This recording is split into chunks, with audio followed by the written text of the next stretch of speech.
कर लिए थे पहला वाला?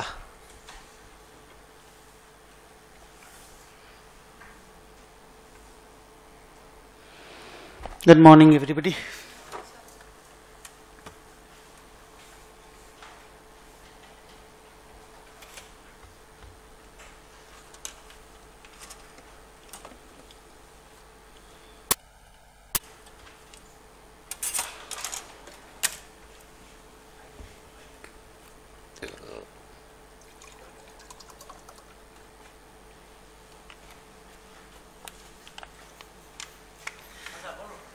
एसी थोड़ा चलाइए ना तो।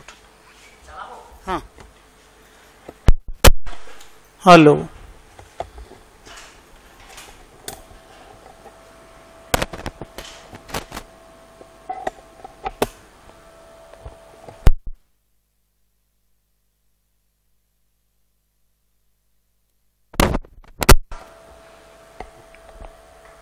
हेलो। ठीक।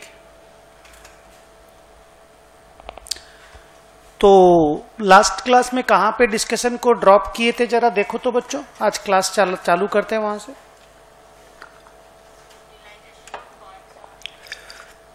यूटिलाइजेशन ऑफ फंड का स्टेप्स लिखा दिए थे क्या?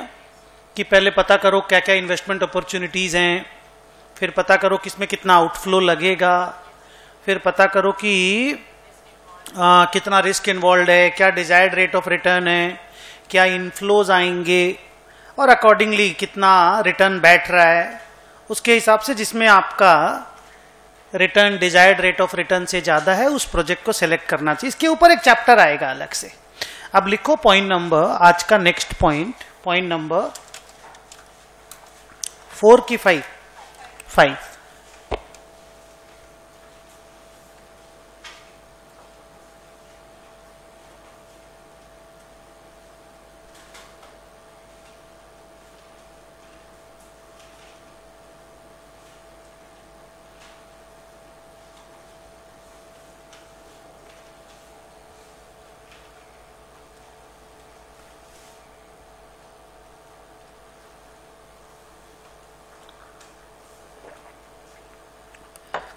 इसको बोलते हैं हम लोग मैनेजमेंट ऑफ वर्किंग कैपिटल। ये अपना एफएम का, फिनांस मैनेजर का तीसरा एक्टिविटी में आता है। 4 एक्टिविटी आपके सिलेबस में है जो मैंने आपको नाम लिखाया: acquisition of fund, utilisation of fund, management of working capital और डिविडेंड डिसीजंस। इसमें मैनेजमेंट ऑफ वर्किंग कैपिटल का एकदम बेसिक आइडिया देंगे, डिटेल आइडिया चैप्टर में मिलेगा। फिनांस मैनेजर को ना ये डिसाइड करना पड़ता है कि एक बिजनेस में, जो भी बिजनेस बंदा कर रहा है, मान लीजिए स्टील प्लांट लगाएगा, तो उसमें वर्किंग कैपिटल, जिसको स्टॉक डेटर कैश बोलते हो, वर्किंग कैपिटल समझते हो, करंट असेट जिसको बोला जाता है, उसमें कितने पैसे लगेंगे। अगर आप ढंग से इसको एसरटेन नहीं करते हो, अब मान लो आप एक बहुत बड़ा प्लांट है, बहुत बड़ा बिजनेस है, उसमें आप इतना सा वर्किंग कैपिटल लगा के अगर बिजनेस करना चाहोगे तो क्या प्रॉब्लम होगा? आप माल ही प्रोड्यूस नहीं कर पाओगे। इतना बड़ा कैपिटल एक्सपेंडिचर कर दियो 4000 करोड़ का, और वर्किंग कैपिटल में 3 लाख रुपया लगा के काम करना चाहोगे, काम ही नहीं होगा। It's a nonsense thing. तो द स्टोरी इज, पहले तो ये पता करना कि मेरे को कितना वर्किंग कैपिटल में इन्वेस्ट करना पड़ेगा। देख, स्टॉक फ्री में नहीं आता, डेटर को पैसा उधार देना पड़ता है। माल उधार दिए तो पैसा ही तो उधार हो गया ना एक तरह से। कैश बिजनेस में रखना पड़ता है। थोड़ा सा सपोर्ट क्रेडिटर लोगों से मिलता है जहां से आप उधार खरीद के लाते हो, पर ज्यादातर पैसा बिजनेस में आपको ही अपना लगाना पड़ता है। तो आप जो अपना पैसा बिजनेस में लगाओगे, पहले पता तो करें कि वर्किंग कैपिटल में कितना रुपया चाहिए।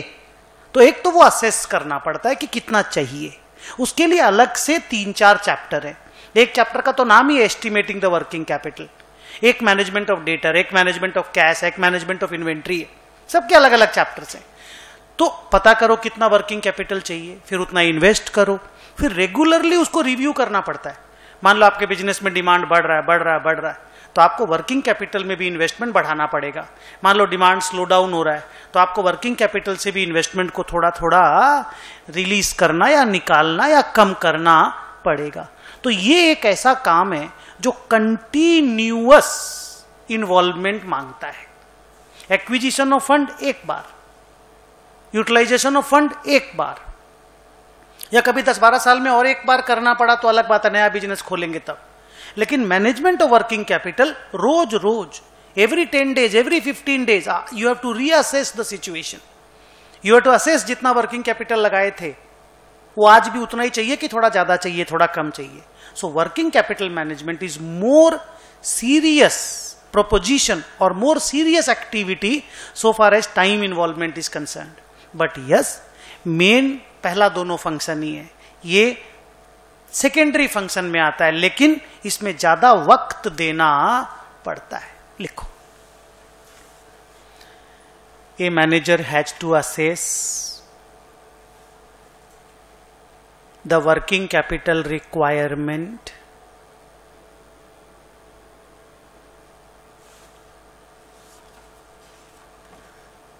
in the business.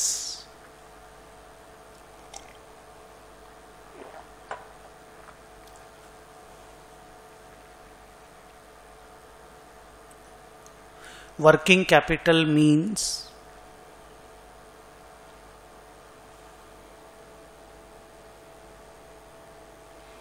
current asset minus current liabilities. current assets कर देना, हाँ,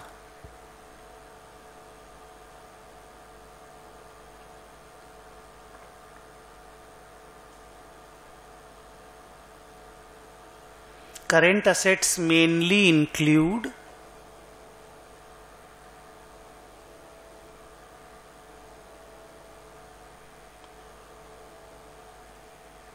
stock, debtors, cash. सर, एक मैन्युफैक्चरिंग बिजनेस में कितने तरह का स्टॉक होता है, नाम बताओ।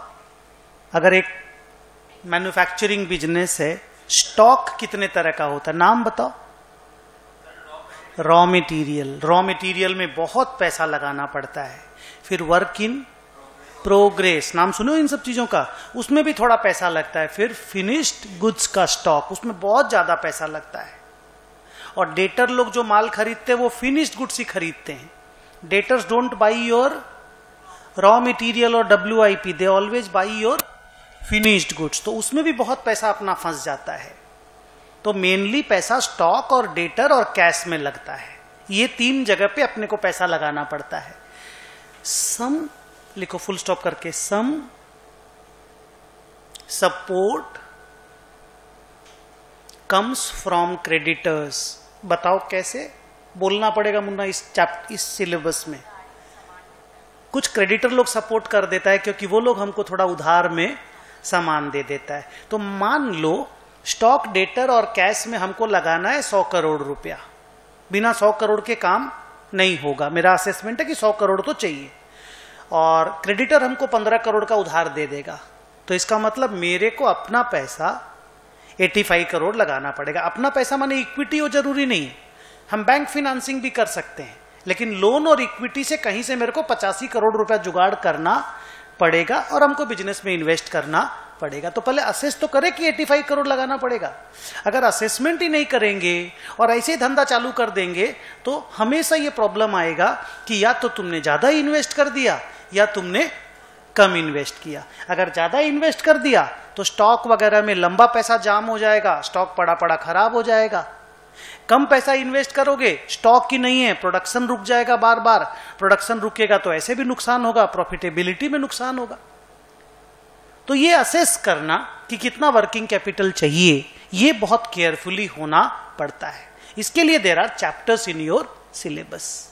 ठीक है, खाली असेस करने से नहीं होता। असेस करने के बाद इन्वेस्ट करना, इन्वेस्ट करने के बाद रेगुलरली उसको रिव्यू करते रहना, क्योंकि बिजनेस का स्केल बढ़ता जाएगा जैसे जैसे वर्किंग कैपिटल में इन्वेस्टमेंट भी तुमको बढ़ाना पड़ेगा वैसे वैसे। लिखो, this working capital amount needs to be reviewed regularly.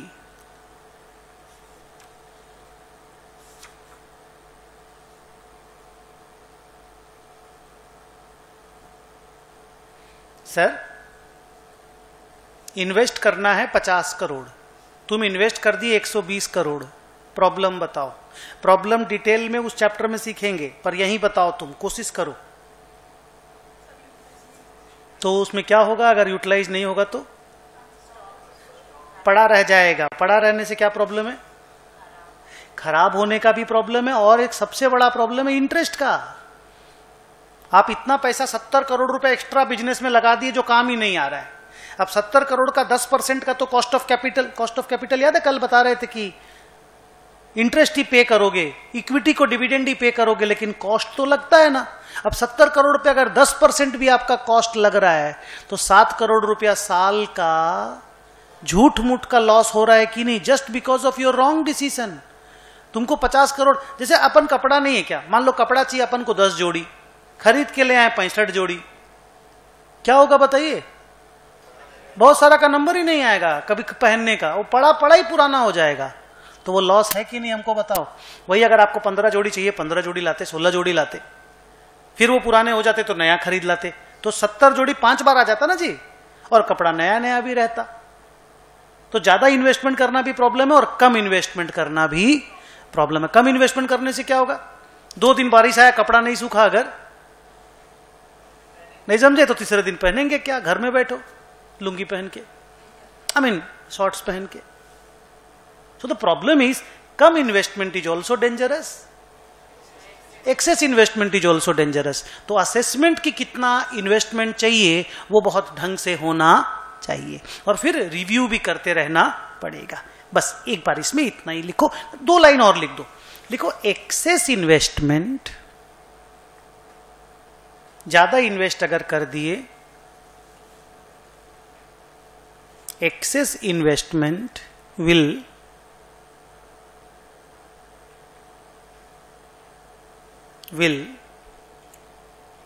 cost us huge interest. Finance cost लगेगा बहुत ज्यादा, will cost us huge interest. Lesser investment will lead to stock out. Stock out होने से क्या होगा बताओ? दुकान में अगर स्टॉक ही नहीं रहेगा, कस्टमर आके वापस जाएगा, तो जो प्रॉफिट कमाने का स्कोप था वो खत्म हो जाएगा। और अपन तो बिजनेस में प्रॉफिट कमाने के लिए तो बिजनेस स्टार्ट किए। क्लियर? फुल स्टॉप कर दो। नेक्स्ट पॉइंट लिखो 6 नंबर करके, डिविडेंड डिसीजन।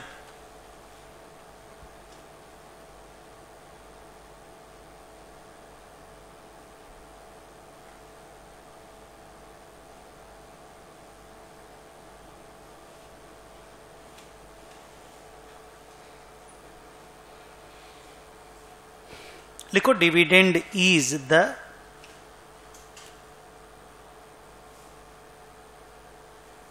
क्या है डेफिनेशन डिविडेंड का? अकाउंट्स की क्लास में आते होंगे तो AS4 में पढ़े थे कल परसों हम लोग। बोलो क्या है? हाँ, डिविडेंड, एक मिनट, थोड़ा सा। डिविडेंड इज द डिस्ट्रीब्यूशन, हाँ लिखो, माइक ना बार बार वही रकम खराब होच्छे। लिखो dividend is the distribution of profit.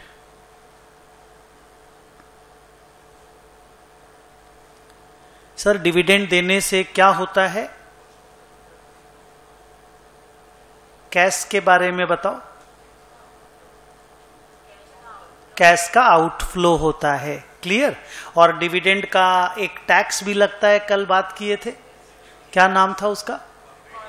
Corporate dividend tax. लिखो dividend involves cash outflow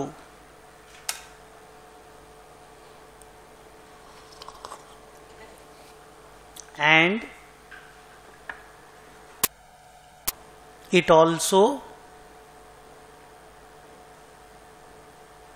attracts, ATTRACTS, attracts corporate dividend tax। कल कितना बोले थे कॉर्पोरेट डिविडेंड टैक्स? परसों कितना? हाँ 20.555%। पिछला क्लास में लिखे थे क्या परसेंटेज? तो अभी लिखने की जरूरत नहीं है, और रिपीट करना चाहो तो लिख लो। नाउ टेल मी, अगर आपने प्रॉफिट कमाया और आप डिविडेंड देना चाहते हैं तो खाली साला शेयर होल्डर नहीं, सरकार को भी डिविडेंड देना पड़ेगा। सरकार डिविडेंड नहीं लेती, डिविडेंड टैक्स ले लेती है। तो 100 रुपए पे तो 20 रुपए सरकार ले लिया ना भाई। अगर टोटल 120 रुपया का पेमेंट हो गया ना तेरे पॉकेट से, तो मान लो तेरे को 100 करोड़ डिविडेंड देना है, तो तुम 100 करोड़ उसको दो, सरकार को 20 करोड़ दो, तो अपना तो 120 करोड़ चला गया ना जी, झूठ मूठ का। बोली हाँ, और 120 करोड़ का कैश आउटफ्लो मजाक भी नहीं है। मान लो हम प्रॉफिट कमाए हैं 200 करोड़, बट 120 करोड़ देना चला तो प्रॉब्लम तो है। और खास करके तब, लेक्चर सुनोगे ढंग से, अगर मेरे को बिजनेस में ही एक्सपेंशन करने के लिए पैसा चाहिए, तब क्या होगा बताइए? अगर हम डिविडेंड दे देंगे, शॉर्टेज हो जाएगा। फिर शॉर्टेज हो जाएगा तो क्या करना पड़ेगा? बाहर से लेना। वेरी गुड, अब आप इन्वॉल्वमेंट शो कर रहे हो, गुड, करो सब कोई, खाली 2 बच्चा लोग कर रहा है, आप लोग भी करिए।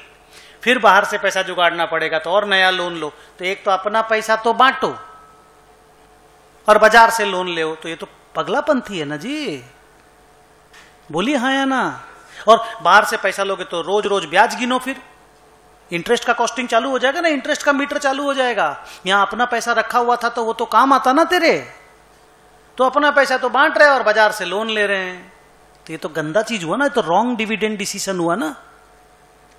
तो कंपनी को डिविडेंड नहीं देना चाहिए अगर, fill in the blanks, company को डिविडेंड नहीं देना चाहिए अगर बिजनेस को एक्सपेंशन करने के लिए पैसा चाहिए। 2, लेकिन अगर पैसा आइडल पड़ा रहेगा, कोई एक्सपेंशन का अपॉर्चुनिटी नहीं है, कोई नया ग्रोथ अपॉर्चुनिटी नहीं है, नया बिजनेस अपॉर्चुनिटी नहीं है, तो फिर पैसा अपने पास आइडल रखने से अच्छा है शेयर होल्डर को डिविडेंड दे दो। तो शेयर होल्डर ही अपना कुछ कर ले, वो लोग अपना एक्सपेंशन कर ले अपने अपने बिजनेसेस का, let them do with their money.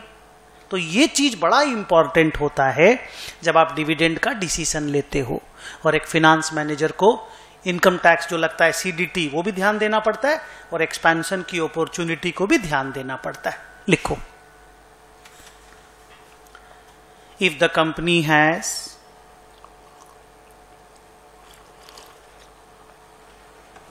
दो ठो AC बंद कीजिए सामने वाला। If the company has expansion plans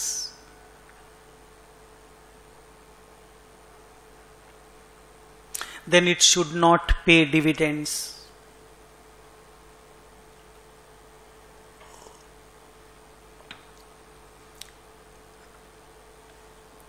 मैंने आपको कल बोला था शायद मंडे के दिन कि रिलायंस 80 रुपया कमाता होगा साल में। कितना? 80 रुपया, 70 रुपया EPS, अर्निंग पर शेयर, एक शेयर के पीछे 70-80 रुपया कमाता होगा, लेकिन डिविडेंड खाली 10 रुपया देता है। क्या करता है बाकी 60 रुपया? 60 रुपया माने बहुत है 60 रुपया। उसका साल का इनकम कितना दिखाए थे हम आपको? 40,000 करोड़। कितना? 40,000 करोड़। और वो डिविडेंड देता है 4,000 करोड़। हाँ, 3,000 आपने आपको दिखाया था ना, वो अभी 4,000 करोड़ हो गया है। तो 40,000 करोड़ कमाता है और सिर्फ 4,000 करोड़ डिविडेंड देता है, तो 36,000 करोड़ क्या करता है? रिटेन करके क्या करता है? हाँ, अभी रिलायंस ने कहां एक्सपेंशन किया बताइए? जियो में कितना बड़ा एक्सपेंशन किया देखिए। और अभी अभी हैमलेस खरीदा। क्या है Hamleys? You know about Hamleys? No? Hamleys is a toy company. South City में फर्स्ट फ्लोर में हैमलीज का आउटलेट है। बाकी कलकत्ता में और कहां का हमको नहीं मालूम, हम साउथ सिटी जाते हैं तो साउथ सिटी में है। वो रिलायंस ने खरीद लिया है। तो खरीदने के लिए तो पैसा चाहिए ना जी। तो पैसा कहां से आएगा? अगर डिविडेंड का पैसा रोक लें या कमती दें, अच्छा देना भी जरूरी है, साला नहीं देंगे तो लगेगा मैनेजमेंट जो है वो सारा पैसा पकड़ के बैठना चाहता है। तो बांटेंगे भी और बचाएंगे भी। अभी मान लो खराब टाइम है तो फैमिली को अगर कहीं घुमाने ही नहीं लेकर के जाएंगे तो भी बुरा है, और घुमाने में सारा रुपया खराब कर देंगे तो भी बुरा है। तो एक्सपेक्टेशंस फुलफिल भी करो और पैसा बचा करके भी रखो, so that balancing work is done by the finance manager. Clear?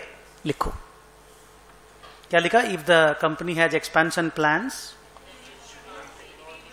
then it should not pay dividends or pay lesser dividends.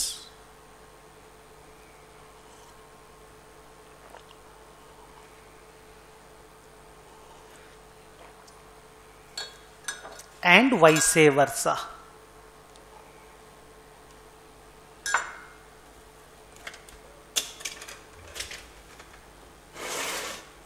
बस ये फर्स्ट पार्ट खत्म हो गया। हाँ, अब आप लिखो objective of financial management.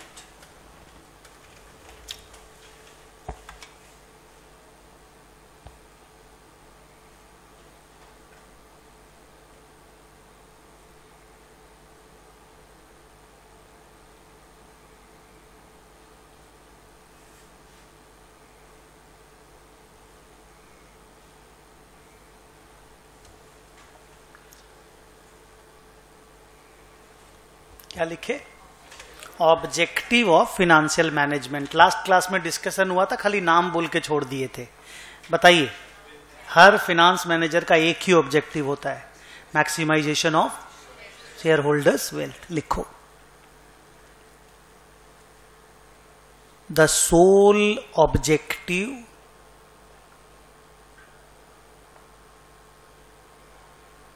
Of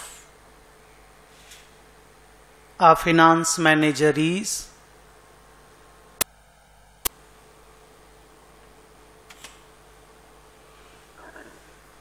to maximize the wealth of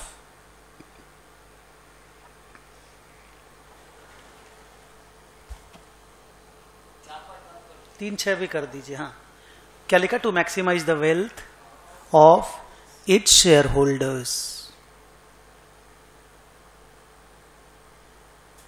its share holders.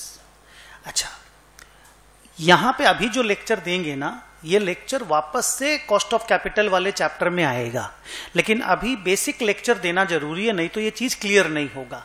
ठीक है, सो हम कुछ बोलेंगे, हो सकता है आपको 90-80% समझ में आए, रेस्ट 10-20% दूसरे चैप्टर में समझ में आएगा। ओके, लेकिन हाँ, ऐसा नहीं होगा कि एकदम ब्लैंक होकर के सब कुछ उड़ गया ऊपर से, ऐसा नहीं होगा। ओके, अच्छा, अब मेरे को एक बात बताइए, जैसे मान लो रिलायंस इंडस्ट्रीज लिमिटेड है, आज के 30 साल पहले मान लो उसने शेयर इशू किया था 40 साल पहले 10 रुपया में। ठीक है, अभी इतने सालों में लगातार डिविडेंड भी देता है और शेयर का दाम भी 1250 रुपया है, और बीच में कई बार बोनस शेयर भी दिया है। कोई टाइम पे जिसके पास 10 शेयर था, आज उसके पास 40 शेयर है, और वो 10 शेयर 100 रुपया में खरीदा था, आज 40 शेयर है 1250 रुपया का। समझ रहे हो? और इतने साल तक डिविडेंड भी दिया है। तो अगर एक लाइन में हम बोलें कि रिलायंस इंडस्ट्रीज लिमिटेड ने शेयर होल्डर लोगों के लिए वेल्थ क्रिएट किया है, यस और नो? क्लियर है ये बात? तो वेल्थ क्रिएट कैसे हुआ होगा? कैसे हुआ होगा? बिजनेस को, पहले तो बिजनेस को प्रॉफिट वाले मोड में लाया होगा। जल्दी बोलिए, बिकॉज एक loss making entity wealth create नहीं कर सकेगा, वो तो बंद ही होगा, वो तो वेल्थ डिस्ट्रक्शन ही करेगा। तो पहले तो प्रॉफिट मोड में लेके आना बिजनेस को, फिर और बिजनेस को एक्सपैंड करते जाना, नया नया बिजनेस ऐड करते जाना, और प्रॉफिट लेके आते रहना, बिकॉज बिना प्रॉफिट के वेल्थ क्रिएट नहीं होगा। आज अपन बोलते हैं मुकेश अंबानी एक पैसा वाला आदमी है, यार बिल गेट्स पैसा वाला आदमी है, बोलते हैं ना, तो कैसे बना पैसा वाला आदमी? जल्दी बोलो, प्रॉफिट कमा के। पहला है प्रॉफिट कमा के, बिना प्रॉफिट के वेल्थ क्रिएट नहीं होगा। तो प्रॉफिट नहीं कमाओगे, वेल्थ क्रिएट नहीं होगा। लिखो, wealth can only be created by profits. मांग मांग के वेल्थ क्रिएट कर लोगे क्या?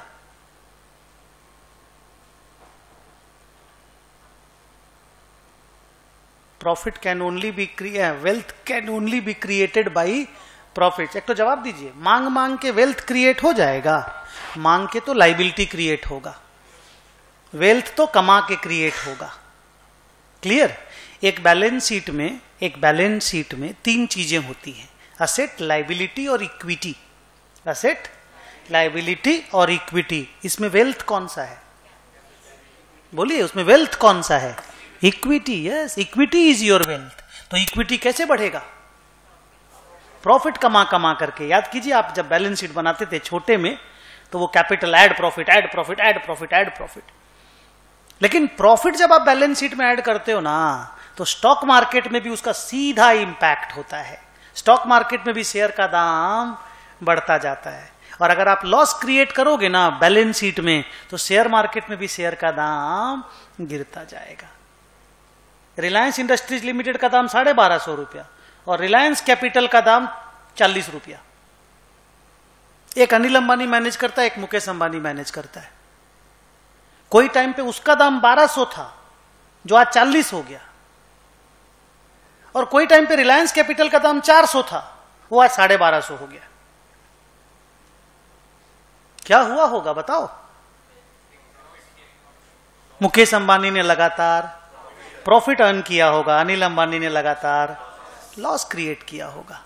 उसका वेल्थ, अनिल अंबानी का वेल्थ डिस्ट्रॉय होता चला गया, मुकेश अंबानी का वेल्थ बढ़ता चला गया। तो जो मुकेश अंबानी की कंपनी में शेयर होल्डर्स थे, बोलो, उनका वेल्थ मैक्सिमाइज होता चला गया। जो अनिल अंबानी की कंपनी में शेयर होल्डर थे, उनका वेल्थ डिस्ट्रॉय होता चला गया।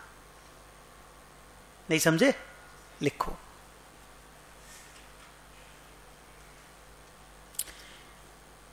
If one takes huge risk for earning profits,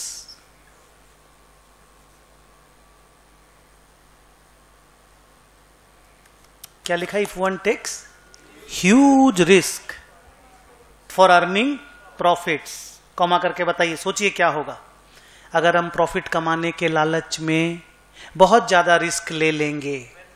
हाँ, वेल्थ डिस्ट्रॉय हो जाएगा। कंसिस्टेंसी रखना पड़ेगा, रिस्क को मैनेज करना पड़ेगा और प्रॉफिट अर्न करते रहना पड़ेगा। लॉन्ग टर्म कहानी है भाई साहब wealth creation. Wealth creation doesn't happen in one day, it's a long long story. Patience रखना है, कंसिस्टेंसी रखनी है, प्रॉफिट अर्न करते जाना है, वेल्थ अपने आप क्रिएट हो जाएगा। लेकिन कोई बंदा अगर प्रॉफिट के लालच में बहुत ज्यादा रिस्क ले लेगा, तो उसका वेल्थ डिस्ट्रॉय हो जाएगा। क्या लिखा? For earning profits then the wealth will get destroyed.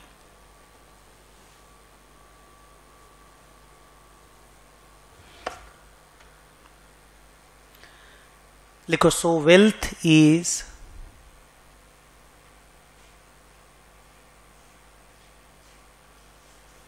nothing but the market price of share.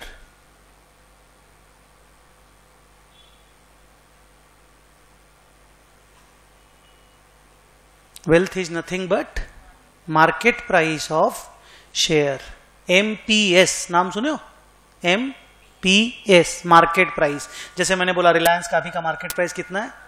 1250। अभी आज गिर गया होगा, 1210 के आसपास होगा, बट 1200 रुपया का मार्केट प्राइस है, उसको बोलते हैं वेल्थ। क्लियर? लिखो, it is generally a function of two factors,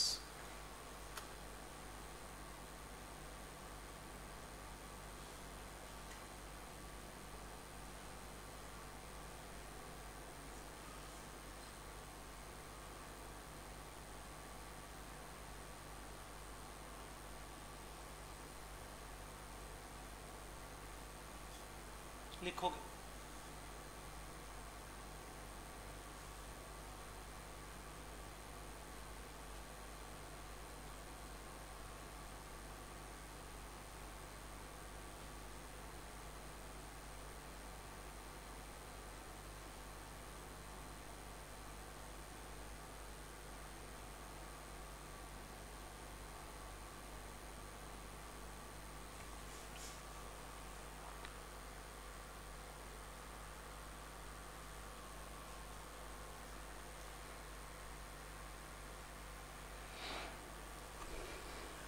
ये वाला फॉर्मूला पूरा अच्छे से समझ में नहीं आएगा आज तुमको, हाँ, ये तुमको बाद में समझ में आएगा, बट फिर भी देखिए हमको समझाने की कोशिश करते हैं सो दैट कम से कम 70-80% तो हो जाए।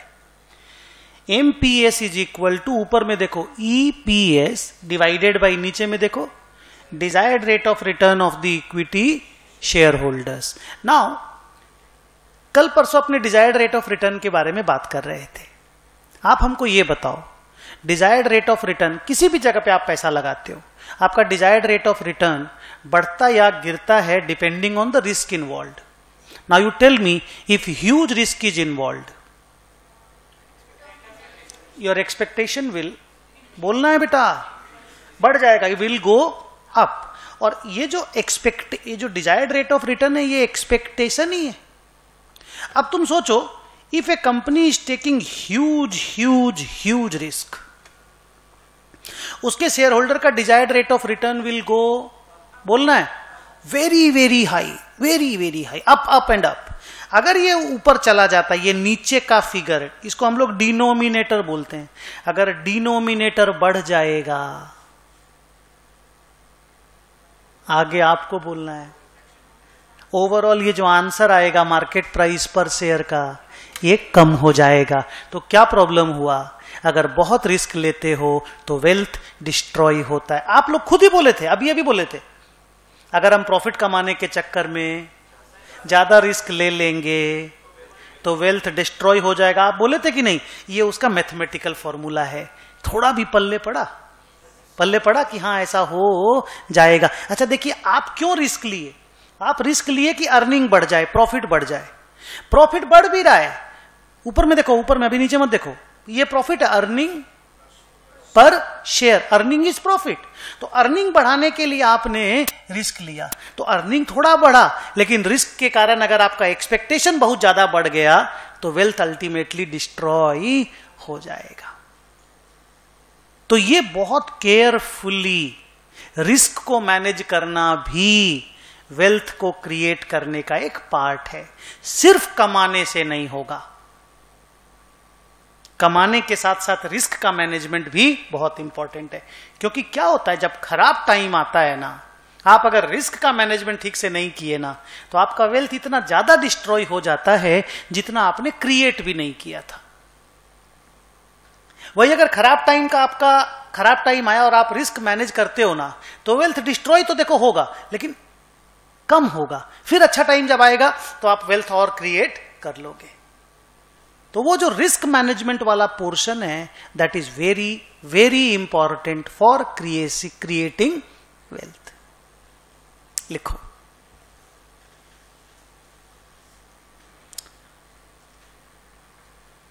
EPS, नीचे लिखोगे EPS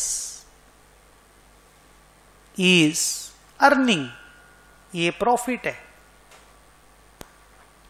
नीचे लिखोगे उसके ठीक नीचे KE, ये जो KE है ना, ये कॉस्ट ऑफ कैपिटल बोलते हैं इसको, या desired rate of return of the equity share holder बोलते हैं। ऊपर का फॉर्मूला से दोनों को सिंबल यूज कर सकते हो। ये EPS का फॉर्मूला, इसको E1 बोलते हैं, सिंबल है ये।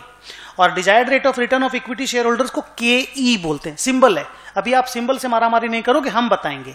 और MPS को P0 बोलते हैं, P0। ये 3 सिंबल है, इसको बेसी मारपीट अभी नहीं करोगे।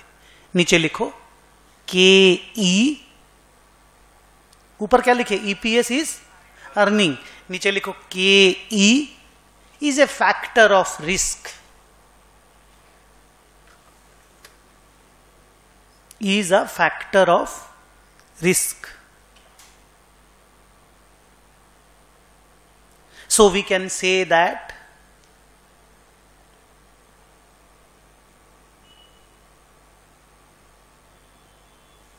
concluding remarks है ये, हाँ, we can say that wealth can be created by increasing profit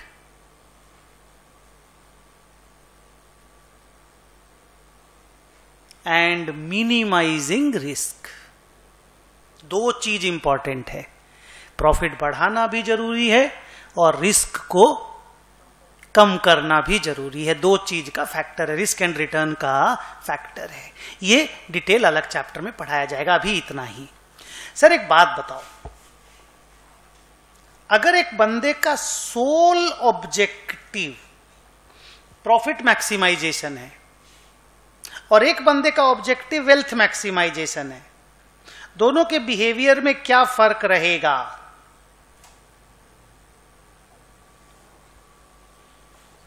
एक पर्सन है, उसका सोल ऑब्जेक्टिव है लाइफ में बस प्रॉफिट अर्न करो, कुछ भी हो जाए। प्रॉफिट वाला ज्यादा रिस्क लेगा। इसको ना इकोनॉमिक्स के वर्ड में बोलता हूं, सुनना। उस बच्चे ने बढ़िया बात बोला, प्रॉफिट वाला ज्यादा रिस्क लेगा। इसको हम ऐसे बोलते हैं कि वो ये कोशिश करेगा कि he will increase the output for a given quantum of input. क्या बोला, फिर से बोलो। He will try to increase the output for a given quantum of input. उससे क्या प्रॉब्लम होगा? आउटपुट आप अगर बढ़ाने की कोशिश करोगे, इनपुट उतना ही रखोगे, क्वालिटी में कॉम्प्रोमाइज हो जाएगा। सोच के देखिए। और अगर ऐसा हो जाएगा तो 2-3-4 साल हो सकता है प्रॉफिट कमा लो, फिर उसके बाद डिस्ट्रक्शन चालू हो जाएगा। और फिर क्या है, आप ह्यूज रिस्क लेंगे तो 1-2 साल हो सकता है आपका रिस्क पे ऑफ कर जाए, पर अल्टीमेटली आपको जाना ही जाना है। अब गैम्बलिंग में अगर आप पैसा लगाओगे, 1-2 चांस तो हो सकता है आप जीत जाओगे, लेकिन लगातार बेसिस पे गैम्बलिंग से पैसा बनाना पॉसिबल नहीं है। और आप भी जानते हो वहां पे डिस्ट्रक्शन ही होगा। तो हम लोग बोलते हैं profit maximization is a short term objective and इसको फॉलो करने वाले लोग takes huge amount of risk. Wealth maximization के लिए सेम चीज 2 लाइन में बोलते हैं कि wealth maximisation is a long term objective and these people try to minimise the risk.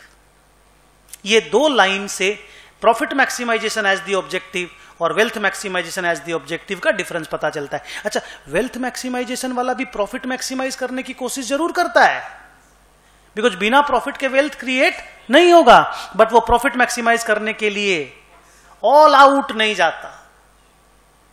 क्या इंडिया 300-400 रन नहीं बनाता वनडे में? जल्दी बोलिए, बनाता है कि नहीं बनाता है? पर क्या पहला 10 ओवर में 300 रन बन जाता है? विकेट बचा के रखना भी जरूरी है। विकेट बचा के रखो तब तो 50 ओवर खेलोगे, तब तो रन बनेगा भाई साहब। तो एकदम स्टोरी वही है, ताबड़तोड़ मारना है आ करके एकदम, बस रुकना ही नहीं है। या इनिंग को बिल्ड करना पड़ता। आप तो क्रिकेट देखते हो, आप हमको बताओ। इनिंग को बिल्ड करना पड़ता है ना। तो अगर मान लीजिए कोई बॉलर अच्छा बॉल कर रहा है तो उसके 2-3 ओवर को निकालना भी पड़ता है। That is the bad time, that is the management of risk. और फिर कोई लूज बॉलर आ गया, मान लो साला उसका बॉल ही नहीं गिर रहा है, तो वहां पे चौका छक्का मारो। दैट इज द अपॉर्चुनिटी का फायदा उठाना। तो वेल्थ मैक्सिमाइज करने वाले लोग अपॉर्चुनिटी का फायदा उठाना भी जानते हैं और रिस्क को मैनेज करना भी जानते हैं, तब ना बिल्ड होगा भाई साहब। बहुत सारा टीम ऐसा होता है 2-3 ओवर में 50 रन भी मार देता है, पर टोटल 140 रन में ऑल आउट भी हो जाता है। और अपन ऐसा सोचने लग जाते हैं, यार ये तो 3 ओवर में 50 रन मार दिया। 3 ओवर में 50 रन मतलब 15 रन। 15 रन माने 50 ओवर में 15 रन पर ओवर, माने 50 ओवर में 750 रन। अपन तो एक्स्ट्रापोलेट करते हैं ना कि हर ओवर में ऐसा मार देगा, पर हम और तुम जानते हैं हर ओवर में ऐसा मारना पॉसिबल नहीं है। सो रिस्क एंड रिटर्न का ना बेस्ट एग्जांपल हम आपको क्रिकेट से दे दिए। क्लियर है? नीचे लिखो।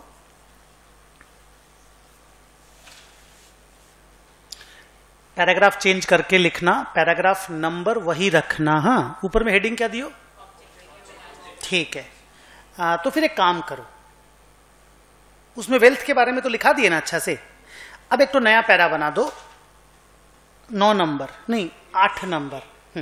लिखो profit maximisation versus wealth maximisation.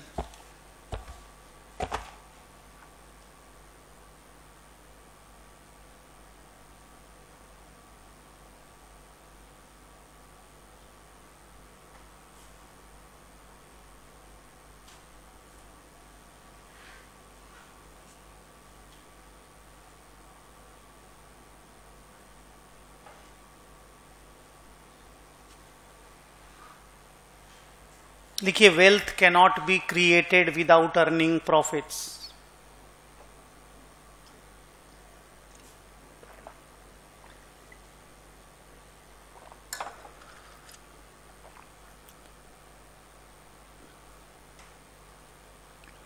Wealth cannot be created without earning profits. Full stop. But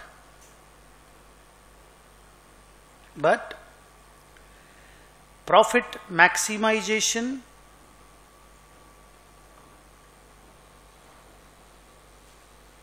objective, profit maximization objective requires a person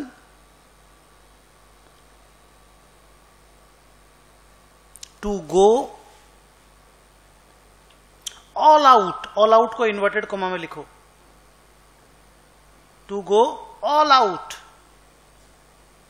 for earning profits. ये वर्ड यूज करते हो क्या? I am going all out to earn profits. क्या मतलब? I am going all out for earning profits. जो हां कुछ भी कर सकेंगे, गुड, कुछ भी कर देंगे सर प्रॉफिट कमाने के लिए। Full stop. This means he takes huge risk.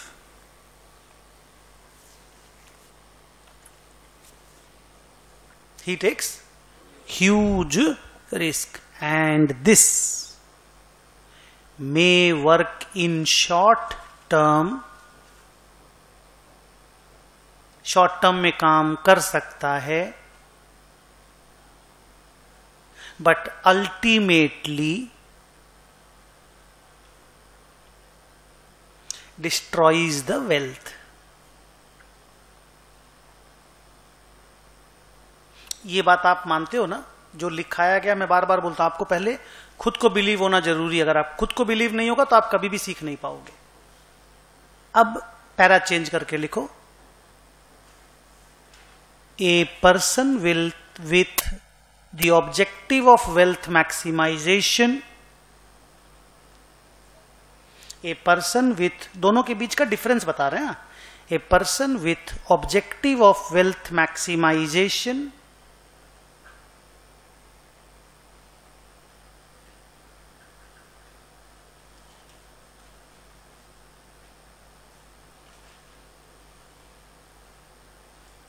tries to earn profit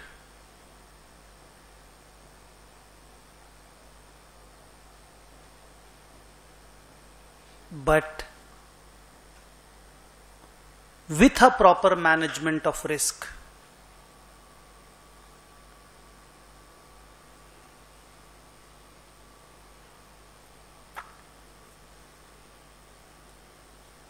क्या सर 11 का 11 बैट्समैन आकर के खाली बैट चलाएगा? बोलिए, 11 का 11 बैट्समैन आकर के खाली बैट चलाएगा? क्रिकेट खेलते हैं ना, जानते हैं थोड़ा बहुत ना क्रिकेट के बारे में? क्या प्रॉब्लम होगी? आउट हो जाएगा ना, 50 ओवर सरवाइव नहीं कर पाएगा। और टेस्ट मैच में अगर चला लिया तो 1.5 दिन में टेस्ट मैच खत्म हो जाएगा। बोली हाँ या ना? इवन T20 भी ऐसे नहीं खेला जाता है कि आओ और खाली बैट चलाओ। T20 भी संभाल के खेला जाता है। खाली T5 अगर हो ना तो 11 बैट्समैन खाली बैट चला सकता आकर के। 20 ओवर भी 120 बॉल का मैच होता है बेटा। और आपने देखा होगा 120 बॉल के मैच में भी खाली बैट चलाने से प्रॉब्लम होता है। एक तरफ का बैट्समैन हमेशा रुक जाता है, आप देखिएगा दूसरा बैट्समैन जब बैट चलाता है तो। ट्रू है कि नहीं? लिखो आगे। बस ये पॉइंट खत्म हो गया। अब एक नया पॉइंट लिखो और ये टॉपिक खत्म हो जाएगा। फिर हम लोग टाइम वैल्यू ऑफ मनी का, जिसको कंपाउंडिंग, डिस्काउंटिंग, एनवीटी वाला टॉपिक पढ़ेंगे। लिखो,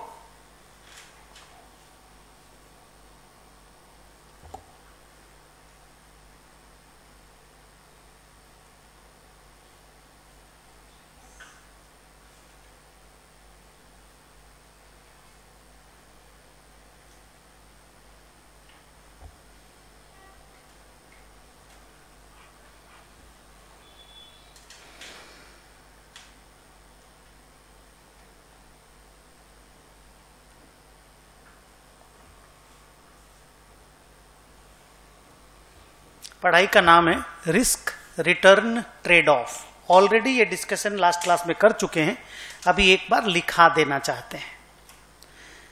रिस्क रिटर्न का रिलेशनशिप क्या है? रिस्क और रिटर्न का रिलेशनशिप क्या है? क्या बोले थे? अगर एक बंदा ज्यादा रिस्क लेना चाहता है तो उसका डिजायर्ड रेट ऑफ रिटर्न या उसका एक्सपेक्टेशन ज्यादा होगा। इसमें कोई डाउट है? तो risk free rate of return क्या रोल प्ले करता है पूरी स्टोरी में? What is risk free rate of return? No return कि लो रिटर्न? Low return. हाँ, नो रिटर्न कैसे बोलेंगे? रिस्क फ्री रिटर्न भी तो 5-6% तो है इंडिया में। जानते हो रिस्क फ्री रिटर्न कौन सा है? Fix deposit. Rather fix deposit में भी थोड़ा रिस्क है, थोड़ा, बहुत थोड़ा। सबसे ज्यादा रिस्क फ्री रिटर्न है गवर्नमेंट बॉन्ड का रिटर्न। उसको हम लोग बोलते हैं गिल्ट, GILT, गिल्ट, GUILT नहीं, GILT, गवर्नमेंट सिक्योरिटी का रिटर्न। बिकॉज फिक्स डिपॉजिट में आप बैंक को पैसा देते हो और बैंक में गवर्नमेंट की गारंटी होती है, सोवरेन गारंटी होती है डिपॉजिट्स में। लेकिन गवर्नमेंट बॉन्ड में आप सीधा गवर्नमेंट को पैसा देते हो, तो वो पैसा कभी भी डूबता नहीं है। लिखो, risk free return is a return expressed in percentage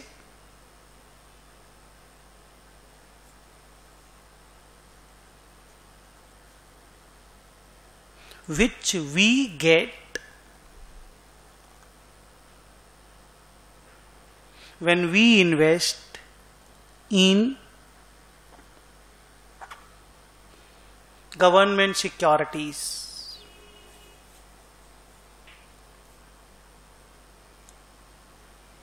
When we invest in government securities, full stop करके लिखो, these securities are risk free.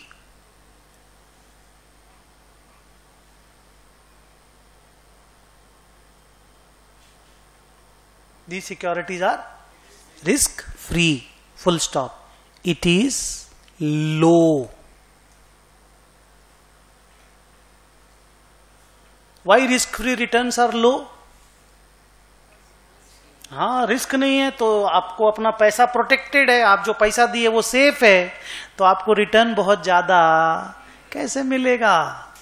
कैसे मिलेगा? अगर वहां रिटर्न बहुत ज्यादा मिलेगा तो सारे लोग तो उसी को पैसा दे देंगे ना। वो क्या करेगा फिर उस पैसा का? नहीं समझे? तो उसको भी तो उस पैसा को कहीं ना कहीं तो लगाना पड़ेगा जहां से पैसा कमा के तुमको दे सके। जल्दी बोलो, क्लियर हुआ बात? Risk free returns are always very low. नीचे लिखो रिस्क प्रीमियम, नीचे नीचे नीचे, जैसे रिस्क फ्री रिटर्न लिखे वैसे risk premium.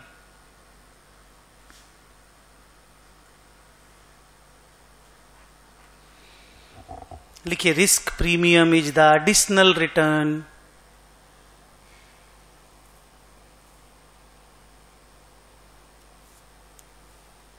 risk premium is the additional return that one expects to get. Expects को अंडरलाइन कर देना।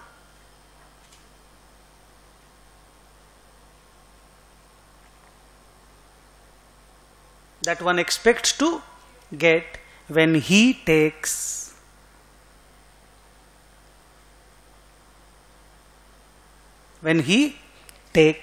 a given degree of risk.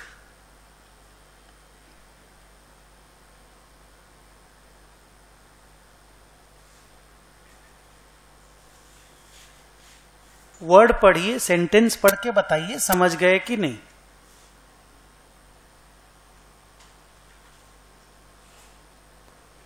समझ गए?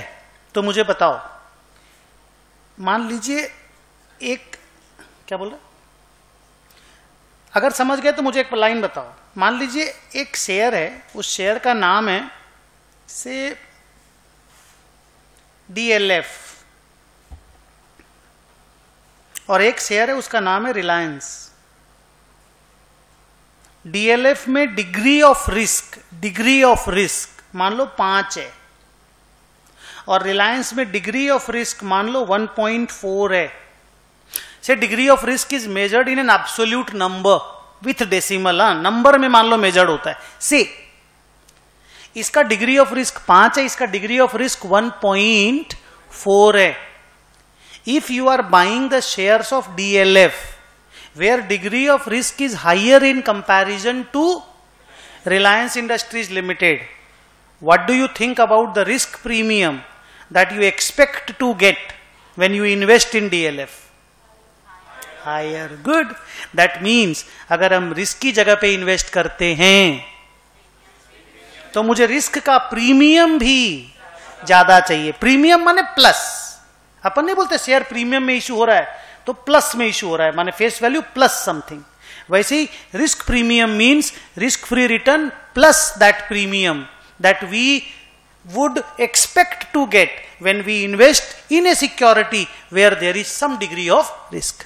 And if the degree of risk is higher, our risk premium will also be higher. If degree of risk will be lower, our risk premium will also be lower. But there will be some risk premium if we take some degree of risk. Because if we don't take any risk, we will get risk-free rate of return. And that we can get when we invest in government bonds. Even not bank. Bank chalega. But when we give fixed deposits to bank. So don't use the word fixed deposits nowadays. अब बोलो government bond. अपन government security खरीदेंगे तो risk free return मिलेगा। लेकिन अगर हम equity share खरीदेंगे तो हम रिस्क ले रहे हैं, और रिस्क ले रहे हैं तो हमको प्रीमियम ज्यादा मिलने का एक्सपेक्ट करेंगे। मिलेगा कोई जरूरी नहीं है, क्योंकि मिलेगा अगर जरूरी हो जाएगा तब तो रिस्क ही नहीं है ना, तब तो गारंटीड रिटर्न हो गया। तो guaranteed return can only be the risk free return. When you take risk you can expect more. Whether you will get more or not, you don't know. वो फ्यूचर में छुपा हुआ है, मिल भी सकता है और नहीं भी मिल सकता है, और मिल बहुत ज्यादा भी सकता है, जितना तुम एक्सपेक्ट किए थे उससे ज्यादा भी मिल सकता है, और लॉस भी पूरा हो सकता है। That is the quality of risk. अब कोई बोला यहां इन्वेस्ट करो, रिस्की है पर 25% रिटर्न मिलेगा।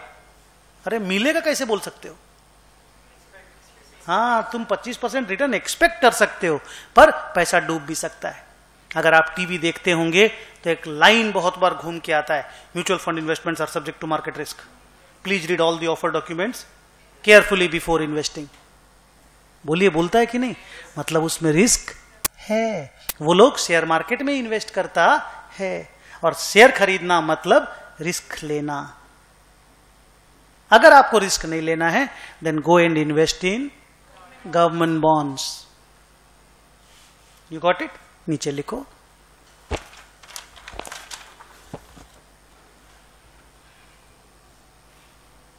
द रिलेशन 3 नंबर में लिखना, द रिलेशनशिप, नीचे हाँ पैरा चेंज करके, द रिलेशनशिप इज एक्सप्रेस्ड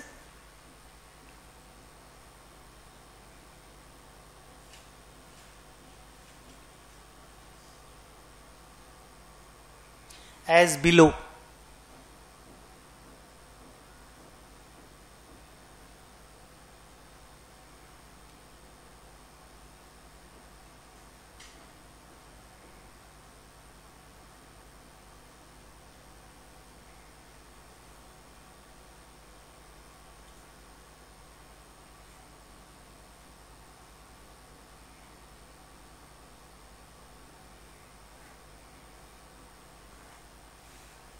ये जो सिंबल है ना, सिंबल के ऊपर अभी मारपीट नहीं करोगे। ये सिंबल का स्टोरी एक अलग से चैप्टर में आएगा। तुम ऊपर वाले को समझोगे, नीचे वाला खाली उसका मैथमेटिकल एक्सप्रेशन है जो हम लोग बाद में समझेंगे।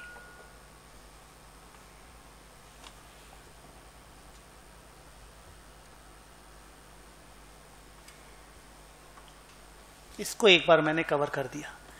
एक बार ऊपर वाले को देखो। आप बिलीव करते हो क्या इस फॉर्मूला पे? अरे बोलना पड़ेगा क्लास में। क्या लिखे हम? किसी भी जगह पे अगर हम पैसा लगाते हैं तो हमको तो रिटर्न एक्सपेक्टेशन होता है ना जी। चाहे हम तुम्ही को पैसा दें, चाहे हम किसी के बिजनेस में पैसा लगाएं, चाहे हम किसी के स्टार्टअप में पैसा लगाएं, चाहे हम रिलायंस कंपनी का शेयर खरीद लें, चाहे हम कोई बिल्डिंग प्रॉपर्टी खरीद लें, हम कहीं पे भी पैसा लगाएं, हम रिटर्न एक्सपेक्ट करते हैं? बोलिए हाँ या ना। और वो return risk free rate of return से ज्यादा कब होता है? जब हम रिस्क लेते हैं। क्योंकि अगर हम गवर्नमेंट बॉन्ड में पैसा लगाएंगे, बोलिए, तो व्हाट विल बी जीरो? इस तीनों में व्हाट विल बी जीरो? बोलिए, इस तीनों में what will be zero if I am investing in A government bond? Risk premium will be zero. So what will be my expected return? Yes, my expected return will be risk-free return, because I am not investing in a place where there is risk. So my expectation will also be low. It will be risk-free rate of return. But if I am taking risk, I will expect, bolo, more than the risk free rate of return. थोड़ा ना थोड़ा तो plus होगा, क्योंकि मैं risk ले रहा हूं। बोलिए हाँ। अब अगर मैं और ज्यादा रिस्क लेता हूं, माई एक्सपेक्टेड रिटर्न विल बी और मोर। और ज्यादा रिस्क लेता हूं, माई एक्सपेक्टेड रिटर्न विल बी और ज्यादा। और बहुत ज्यादा रिस्क लेता हूं, माई एक्सपेक्टेड रिटर्न विल ऑल्सो भी बहुत ज्यादा। जब हम लोग गैम्बलिंग करते हैं, जब हम लोग कसीनो में जाते हैं, जब हम लोग वो रॉलेट खेलते हैं, रॉलेट देखे हो? रॉलेट जानते हो? एक बॉल रहता है, बहुत सारा मूवी में नहीं दिखा था, एक बॉल रहता है, ऐसे घूमता है, फिर एक बॉल एक पर्टिकुलर जगह पे चला जाता है, एक नंबर पे चला जाता है। वो नंबर अगर तुम लगाया है तो तुमको कई गुना पैसा मिलता है। You know about that? मान लो मैं रॉलेट खेल रहा हूं, से मैं रॉलेट खेल रहा हूं, वहां पे 1 लाख रुपया आप लगाएंगे, अगर 1 लाख रुपया, तो 15 सेकेंड में वो 40 लाख रुपया बन सकता है। 15 सेकेंड में 40 लाख रुपया बन सकता है, और 15 सेकेंड में वो जीरो भी बन सकता है। रॉलेट को घूमने में 15-20 सेकेंड लगता है। बोलिए जल्दी, क्या प्रॉब्लम है? जल्दी बोले, क्या प्रॉब्लम है? सर ह्यूज रिस्क है। ह्यूज माने ह्यूजेस्ट रिस्क है, माने रिस्क क्या? बस रिस्क ही रिस्क है। सट्टा लगा रहे हो ना, जुआ खेल रहे हो ना जी भाई साहब? बोलिए हाँ, ह्यूज रिस्क है, पर एक्सपेक्टेशन भी ह्यूजेस्ट है। साला 15 सेकेंड में 1 लाख अगर 40 लाख बनता है 15 सेकेंड में, तो घंटा का हिसाब करो, साल का हिसाब करो। जल्दी, परसेंटेज रिटर्न किस तरह का होगा आप समझ पाते हो? एक्सपेक्टेड रिटर्न किस तरह का है? क्यों सरवाइव नहीं करेगा लॉन्ग रन में? एक बार रॉलेट आपके साथ गिर सकता है, बार बार नहीं गिरेगा, रेदर ज्यादातर बार नहीं गिरेगा, लॉस ही होगा। बोलिए हाँ या ना?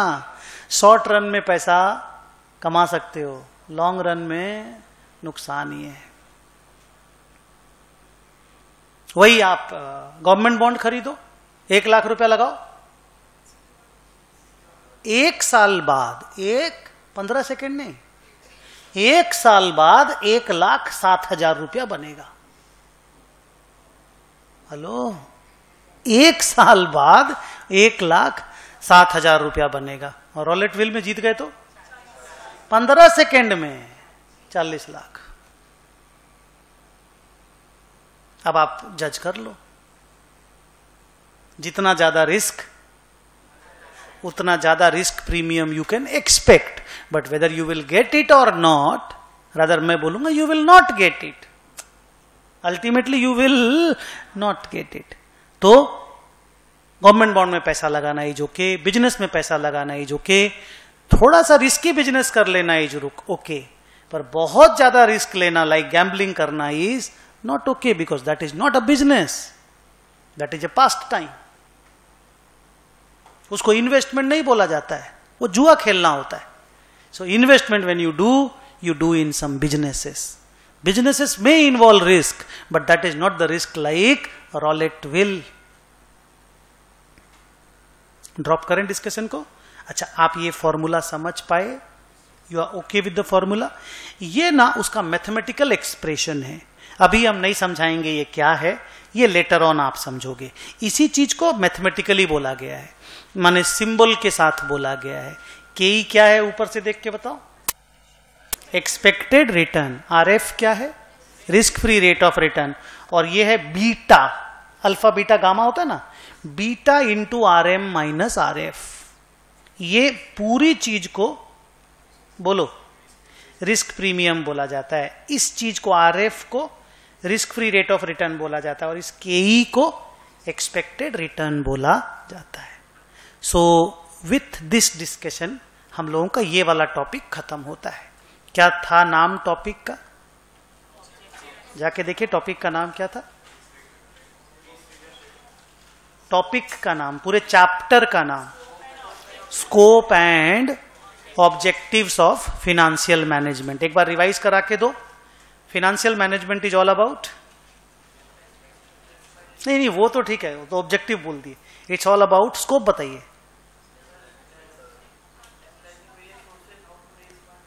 Acquisition of funds, utilization of funds, management of working capital और डिविडेंड डिसीजन। और ये सारा चीज करने के पीछे ऑब्जेक्टिव क्या है? Maximisation of wealth. क्लियर है? ये चैप्टर खत्म होता है। मैं 5 मिनट का एक छोटा सा ब्रेक दे रहा हूं। हम लोग इसके बाद पढ़ेंगे टाइम वैल्यू ऑफ मनी या concept of compounding and discounting. ठीक है?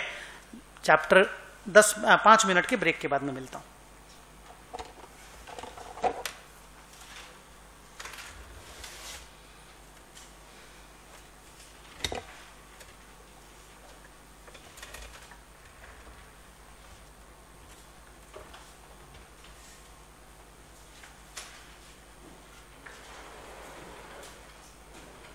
टॉपिक या चैप्टर का नाम लिखिए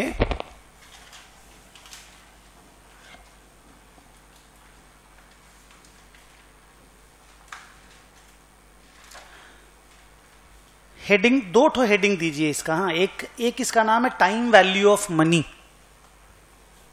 ये चैप्टर का नाम है। और इसका एक और नाम है concept of compounding and discounting.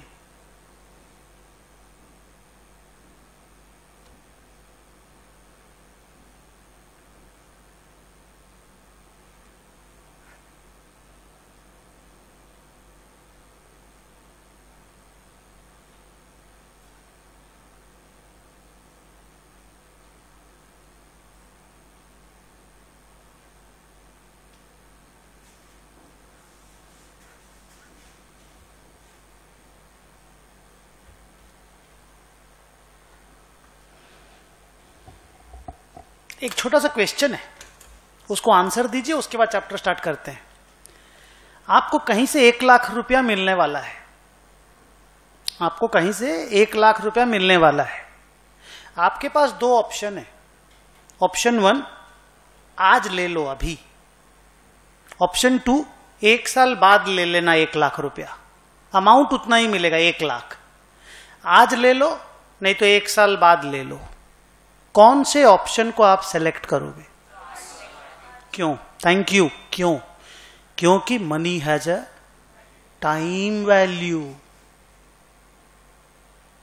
आपका इतना ऑब्वियस चॉइस क्यों था? आप एक बार भी क्यों नहीं सोचे इधर उधर? क्यों नहीं सोचे? 1 मिनट तुमको बोलने में देंगे। क्यों नहीं सोचे? क्योंकि रुपया has a time value. Money has a time value. Money has a value, everybody knows. Money can buy you things. आप मनी से चीज खरीद सकते हो, बट रुपया का टाइमिंग का भी एक वैल्यू है। और इसीलिए तुम सब ने बोला आज लेंगे। बोला ना आज लेंगे, कोई चॉइस ही नहीं था। 1 साल बाद वाला साला चॉइस ही नहीं था। वो लड़ाई में कहीं खड़ा ही नहीं होता है। इट्स लाइक मान लो इंडिया टीम चुनना है और choice is between Virat Kohli and Ajinkya Rahane. Any day Virat Kohli, बोलिए हाँ या ना? सो वैसा ही चॉइस है ये वाला। नाउ यू सजेस्ट, यू से रादर, तुमने ऐसा क्यों चुना कि रुपया आज 1 लाख मिले तो ज्यादा अच्छा है? कहीं भी इन्वेस्ट करेंगे, थैंक यू, माने रिस्क फ्री सिक्योरिटीज में, अगर गवर्नमेंट बॉन्ड में भी इन्वेस्ट करेंगे तो साला उससे तो ज्यादा ही मिलेगा। इसके आंसर को हम लोग बोलते हैं कि इन्वेस्टमेंट अपॉर्चुनिटी। क्या बोलते हैं? इन्वेस्टमेंट अपॉर्चुनिटी, रुको अभी लिखना मत, हम लिखाएंगे इन्वेस्टमेंट अपॉर्चुनिटी। अगर तेरे पास रुपया आज आ गया तो तेरे पास आज उस रुपया को इन्वेस्ट करने का अपॉर्चुनिटी है, और 1 साल तक वो अपॉर्चुनिटी है, तो उसको बीट तुम किसी भी दिन कर पाओगे। किसको? 1 लाख रुपया 1 साल बाद मिलने वाले ऑप्शन को तुम बीट कर पाओगे। और कोई रीजन कि तुमने पहले वाला ऑप्शन चूज किया? सेम, उसको और इसको सेम बोला जा सकता है। पहले वाला बात और आप जो बोले very much same, but still आपने एक बात बोला थोड़ा नया था, हम बच्चों के साथ शेयर करेंगे। बच्ची ने बोला in an inflationary economy like India where there is always inflation, भले थोड़ा कम भले थोड़ा ज्यादा, we are not a deflationary economy, we are an inflationary economy. तो रुपया का आज का परचेजिंग पावर, 1 लाख रुपया का आज का purchasing power will always be more then 1 lakh रुपया का परचेजिंग पावर 1 साल बाद का, तो वो घट जाएगा। But that is very similar to the investment opportunity. और बैड डेट हो सकता है, रिस्क गुड, आज पैसा ले लिए, बैड डेट होने का चांस खत्म, 1 साल बाद पैसा मिलने वाला है, there is always a risk element involve, जिससे मिलने वाला है वही मर गया तो आज मिल जाने से पैसा का जो रिस्क इन्वॉल्वमेंट है वो खत्म हो जाता है। वेरी गुड आंसर, ये नया आंसर था। आपका answer similar to the first one था। कोई तीसरा रीजन दे सकते हो? आपको रुपया आज पसंद है? Any third reason? नो, मैं बोलता हूं। The third reason is preference of consumption. मान लीजिए तेरे को भूख लगा हुआ है, 1 लाख रुपया 1 साल बाद वाला तेरे कोई काम नहीं आएगा, लेकिन 1 लाख रुपया अगर तुमको अभी मिलेगा, तुम खाना खा सकते हो, तुम कपड़ा खरीद सकते हो, तुम जूता खरीद सकते हो। You can prefer, PREFER, prefer माने पहले, प्रेफर माने वो वाला प्रेफर नहीं जो प्रेफर एक होता ना, हाँ, ये प्रेफर माने you can advance your consumption, तुम उसको कंज्यूम करने में यूज कर सकते हो। तो रुपया का टाइम वैल्यू जो होता है वो 3 कारण से होता है। रिपीट करो, money has a time value for 3 reasons. A, investment opportunity, B, elimination of risk, 3, preference of consumption. आपको 1 लाख रुपया आज और 1 लाख रुपया 1 साल बाद मिले, आप 1 लाख रुपया आज को चॉइस इसलिए करते हो कि, तीनों बात बोलो, कि उसको हम कहीं इन्वेस्ट कर सकते हैं, पहले मिलने से रिस्क खत्म हो जाता है, और पहले मिलने से हम अपने कंजम्पशन को प्रेफरेंस दे सकते हैं, हम उसको पहले कंज्यूम कर सकते हैं, बाद में मिलेगा तो मुझे कंजम्पशन को डेफर करना पड़ेगा। इन्वेस्टमेंट अपॉर्चुनिटी लूज हो जाएगी और रिस्क रहेगा। क्लियर? इसको पैराग्राफ में लिखो।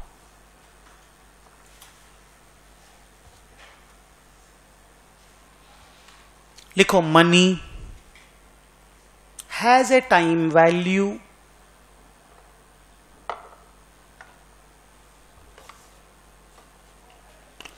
because of the following 3 reasons.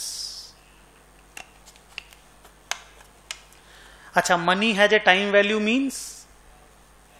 Means बोलना है, मीन्स 1 लाख रुपी टुडे और 1 लाख रुपी टुमारो में से 1 लाख रुपी टुडे का जो सिलेक्शन होता है that is because of the time value of money. तो इसी को बोलते हैं money has a time value because of the following 3 reasons. नीचे लिखो, A, investment opportunity,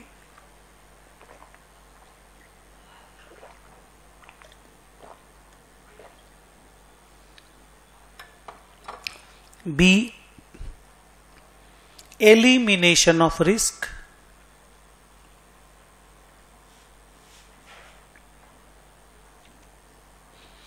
C, preference of consumption.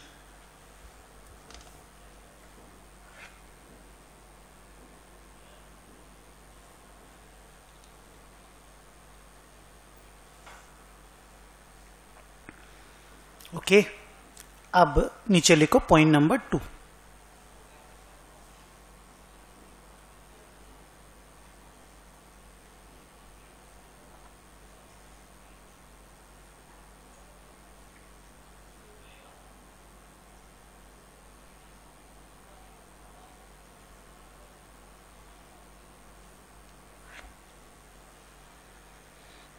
Future value of a single flow.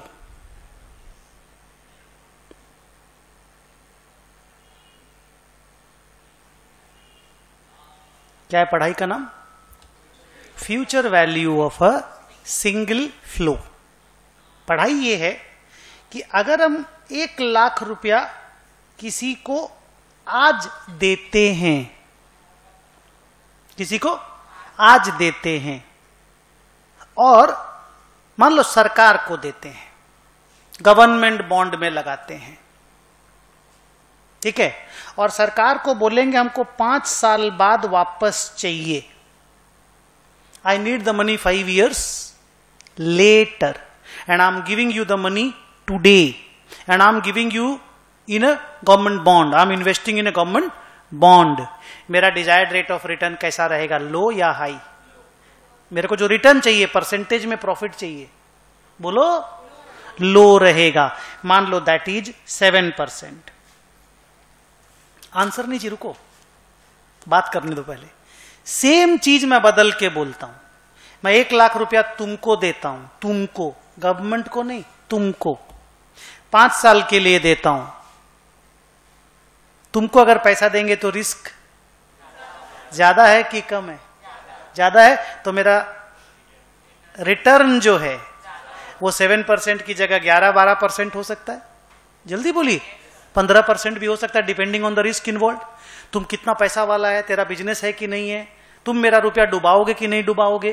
तो मान लो तुम एक स्टूडेंट है जिसके पास कोई अर्निंग नहीं है, तो मेरा रुपया के डूबने का चांस बहुत ज्यादा है, तो तुमसे हम रिटर्न भी ज्यादा एक्सपेक्ट करेंगे। हो सकता है 7 की जगह 18% हो जाए।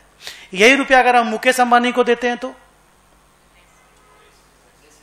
बोलो, डरो मत, लेस रिस्क होगा, लेकिन 7% से ज्यादा होगा, because 7% is the risk when I am giving the money to the government, 18% is the risk when I am giving the money, नाम बोलो तुम्हारा, Ashwin, when I am giving the money to Ashwin, but when I will be giving the money to Reliance Industries Limited, my expected return can be 10%.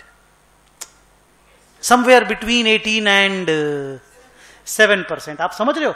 तो ये जो R होता है ना, R, इस पूरे चैप्टर में हम एक R वर्ड यूज करेंगे। R desired rate of return को मीन करेगा। वो R will mean desired rate of return, and that will not always be 7%. That may be 7, may be 10, may be 18. It is 7 when the investment is in government bond. It is 10 when I am giving it to, say, Reliance Industries Limited, and it may be 18 which if I am investing in Ashwin. Are you done? तो R बदलेगा depending on कि रुपया तुम कहां पे लगा रहे हो, किसको दे रहे हो। अभी हम लोग पढ़ने जा रहे हैं, अगर एक सिंगल फ्लो होता है, क्या बोला? सिंगल फ्लो, एक ही बार फ्लो होगा, एक ही बार, तो फ्यूचर में कितना पैसा हमको मिलेगा ये पता करना चाहते हैं। If I am making a single flow today, future value उसका कितना होगा? खाली एक चीज बोलो, ज्यादा या कम? 1 लाख रुपया अगर आज लगाते हो, 5 साल बाद जो तुमको पैसा चाहिए 1 लाख से ज्यादा होगा कि कम होगा? गुड, क्यों? सर रिटर्न भी तो मिलेगा ना, और आज और फ्यूचर वैल्यू में तो डिफरेंस तो चाहिए ना सर। और अगर आज भी 1 लाख और 5 साल बाद भी कोई हमको 1 लाख रुपया दे, नहीं तो हम क्यों लगाएंगे वहां पे? उसको नहीं देंगे ना रुपया, अपने पास ही रख लेंगे। कम से कम डूबने का तो रिस्क नहीं है। जल्दी। तो definitely future value will be, जवाब दो, future value will be more than the, higher than the present value. दोबारा बोलिए, future value will be higher than the present value. तो कोई तुमको एक लाइन में बोले प्रेजेंट वैल्यू फ्यूचर वैल्यू में कौन बड़ा होता है? फ्यूचर वैल्यू बड़ा होता है। प्रेजेंट वैल्यू हमेशा उस चीज का छोटा रहेगा। हाँ कि ना? ठीक है, लिखो।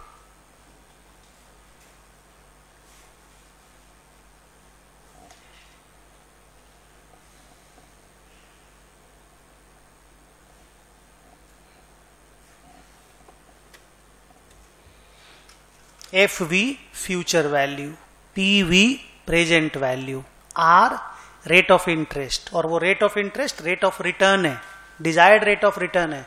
वो 7, 10 और 18 कुछ भी हो सकता है। वो 7, 10 और 18 कुछ भी हो सकता है, डिपेंडिंग ऑन कि रुपया तुम कहां पे लगा रहे हो। और N time, number of years में एक्सप्रेस्ड होता है। जब भी मेरे बच्चों क्लास में आप आर लिखोगे ना फॉर्मूला के अंदर, तो डेसिमल में लिखोगे। 12% 0.12, और जब भी आप एन लिखोगे तो नंबर ऑफ ईयर्स में लिखोगे। If it is 5 years then 5, if it is 7 years then 7, if it is 5 साल 6 महीना देन इट इज 5.5। जल्दी, ओके, लिखो। एफ वी क्या है? Future value. पी वी क्या है? Present value. आर क्या है? रेट ऑफ इंटरेस्ट, वही डिजायर्ड रेट ऑफ रिटर्न है, रेट ऑफ इंटरेस्ट बोलो आज। एन क्या है? Number of years. 1, 2, 3, इस तीनों को देखो, कौन सा चीज क्या है सिंबल में बताओ। Thank you. 1 lakh is present value, 7% is R, 5 years is N, और निकालना क्या है? फ्यूचर वैल्यू, कि 5 साल बाद हमको कितना पैसा मिलेगा। नीचे लिखो, mister A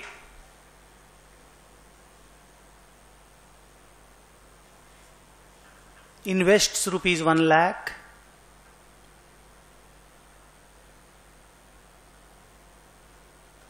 Mr. A invests rupees 1 lakh for 5 years at 7% rate of return या 7% rate of interest,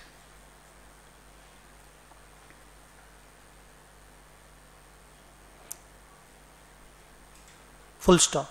Find how much he will get.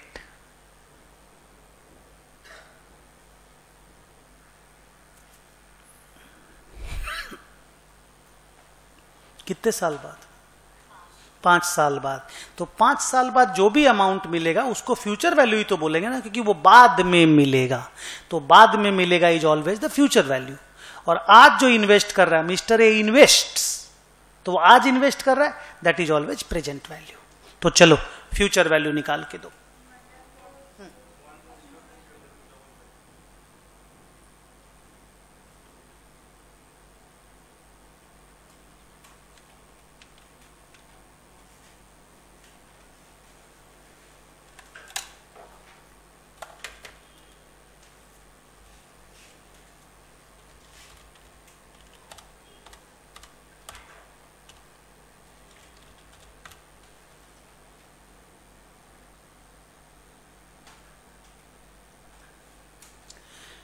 एक 1,40,255, 1,40,255। ये आप लोग कैसे निकालते हो अपने कैलकुलेटर पे, हम जानना चाहते हैं। How exactly do you calculate? अच्छा, एवरीबडी कुड कैलकुलेट इट? कोई नहीं निकाल पाया ऐसा स्टूडेंट है? आप लोग कैसे निकालते हो? 1.07 into equal to 2 equal to, ऐसे करके 5 बार करते हो। सुनिए इसका रूल क्या है। 1.07 अपने कैलकुलेटर पे प्रेस करो, 1.07। आप इंटू का बटन एक बार दबाते हो, मेरी आदत 2 बार दबाने की है, एक ही रिजल्ट आएगा, ठीक है। आप अगर एक बार दबाते हो, मान लो इंटू, जब आप इक्वल टू करते हो ना तो स्क्वायर आ जाता है। देख क्या आ गया, 1.1449, माने वो टू द पावर 2 हो गया। तो देखो आपको ऐसे बोलना, देख मैं कैसे बोलूंगा, देखा 1.07 इंटू, रेडी, 2 3 4 5। सर कौन सा बटन प्रेस किए, इक्वल टू वाला, फिर से देख 1.07 इंटू 2 3 4 5, 2 से स्टार्ट करोगे बोलना, 2 3 4 5। तो आपको टू द पावर 5 चाहिए था, जल्दी बोलो हाँ या ना। तो पहली बार जब आप इक्वल टू बटन प्रेस करोगे तो आपके मुंह से निकलना चाहिए 2, माने वो स्क्वायर आएगा। 3 टू द पावर 3 आएगा क्यूब, टू द पावर 4 आएगा, टू द पावर 5 आएगा इक्वल टू करने से। खाली यस बोल दो, समझ गए कि नहीं? Thank you. अच्छा अब मेरे को बताओ, ये क्या है, ये क्या है, ये क्या है, ये क्या है? ये प्रेजेंट वैल्यू है कि ये प्रेजेंट वैल्यू है? 1 लाख प्रेजेंट वैल्यू है, ये फ्यूचर वैल्यू है, ये नंबर ऑफ ईयर्स है, ये रेट ऑफ इंटरेस्ट है या रेट ऑफ रिटर्न है? ठीक है चलेगा, rate of interest, rate of return हम तुमको परेशान नहीं करेंगे। टाइम और ईयर्स बोलोगे हम झूठ मूठ का तुमको परेशान नहीं करेंगे।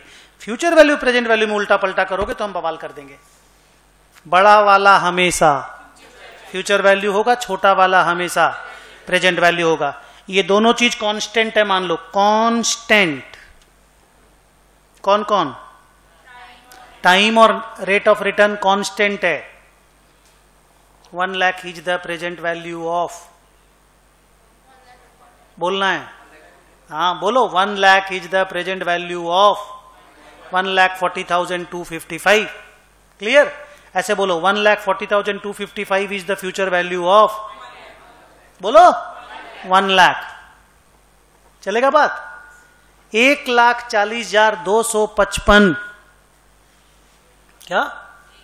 1,40,255। अगर कोई तुम्हें 5 साल बाद देने का वादा करता है तो तुम उसे आज कितना रुपया दे दोगे? बोलिए सेम क्वेश्चन को उल्टा करके पूछे। हेलो, पहले सेम क्वेश्चन को उल्टा करके पूछे कि नहीं? हम बताओ, यही क्वेश्चन पूछे हैं कि नहीं? सर आप पहले क्या पूछे थे? अगर हम 1 लाख रुपया आज लगाते हैं तो 5 साल बाद कितना पैसा मिलेगा? अब हम सेम क्वेश्चन को ऐसे पूछ रहे हैं, अगर 5 साल बाद 1,40,255 मिलता है तो आज कितना लगाओगे? 1 लाख। माने there is a straight relationship between present value and future value. और इस चीज में तुमको कमांड लाना होगा अगर तुम एफएम पढ़ना चाहता है। 1,40 और 1 लाख सेम चीज है, फर्क क्या है? वक्त का। 1,40 और 1 लाख तुमको एक जैसा खुशी देगा, फर्क क्या है? वक्त का। जल्दी, 1 लाख रुपया आज तुमको जितना हैप्पीनेस देगा, 1,40,255 तुमको 5 साल बाद उतना ही हैप्पीनेस देगा। ये चीज दिमाग में सेट कर लो, बिकॉज 1,40,255 और कुछ नहीं है, that is the future value of 1 lakh. 1 lakh और कुछ नहीं है, that is the present value of 1,40,255। चलेगा ये वाला बात? समझ में आया क्या बोला हम? नीचे लिखो।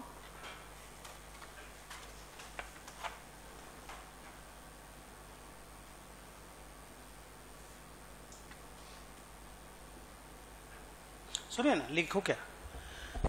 तुम हमको एक और एग्जांपल निकाल के दो, सॉल्व करके दो। लिखो, ये नहीं मत लिखो, काट दो इसको। ये नहीं लिखे ना अभी कुछ भी, और लिख दिए तो काट दो। एक सॉल्व करके दो।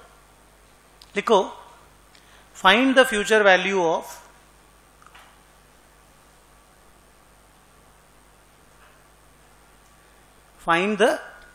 Future value of 28,000 28,000 at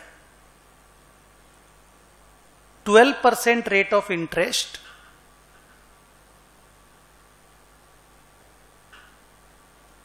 after 25 years.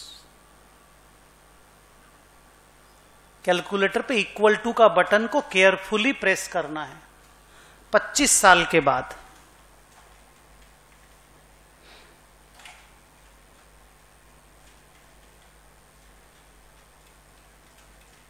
पहले आपके कॉपी में ये आ जाना चाहिए।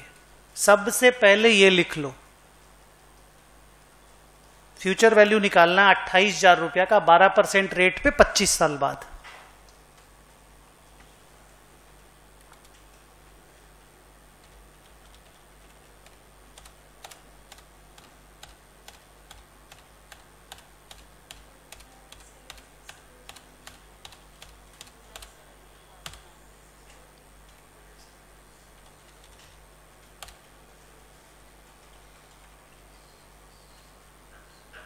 कितना आया तुम लोग का? मेरा आया 4,76,002 रुपया।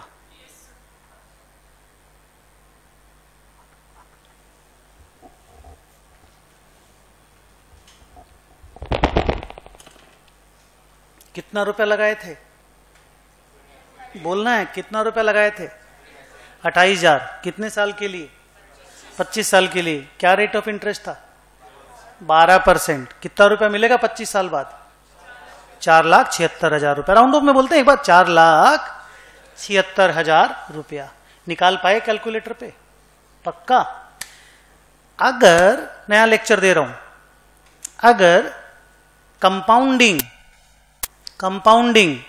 साल में 2 बार होगा, अगर कंपाउंडिंग साल में 2 बार होगा, अभी हम लोग कंपाउंडिंग साल में 1 बार कर रहे थे, अगर कंपाउंडिंग साल में 2 बार होगा, रेट ऑफ इंटरेस्ट को आधा और टाइम को डबल करना पड़ेगा। क्या बोला? फिर से बोलो। If it is half yearly compounding, then R will be R/2 and N will be 2N। क्या समझे? हिंदी में बोलो। R आधा हो जाएगा और वक्त डबल हो जाएगा। रेट ऑफ इंटरेस्ट 12% की जगह 6% हो जाएगा और टाइम 25 साल की जगह 50 साल हो जाएगा। चलेगा ये वाला बात? लिखो।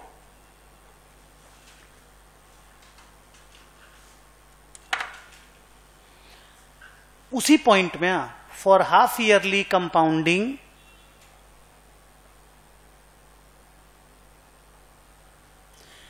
the rate will be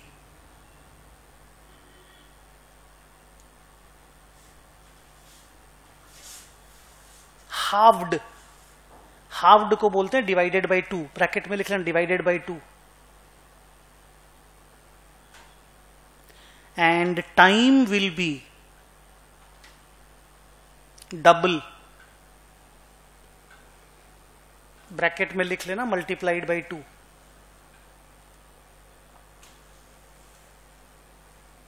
अच्छा सर, यहां पे बताना तो, अगर ये क्वार्टरली इंटरेस्ट होगा, quarterly, rate will be divided by 4, time will be 100 साल। चलेगा ना? टाइम विल बी 100 साल। चलेगा? अगर ये मंथली हुआ तो rate will be divided by 12 and time will be multiplied by 12। Clear है एकदम? अच्छा, अब हम आपको एक एग्जांपल देंगे, उसमें आप हमको 4 सॉल्यूशन निकाल के दो। Annual compounding, half yearly compounding, quarterly compounding और मंथली कंपाउंडिंग निकाल के दो। फिर सारे आंसर का डिफरेंस को जज करो, आपको एक अच्छा सा नॉलेज होगा। कॉपी में लिखो,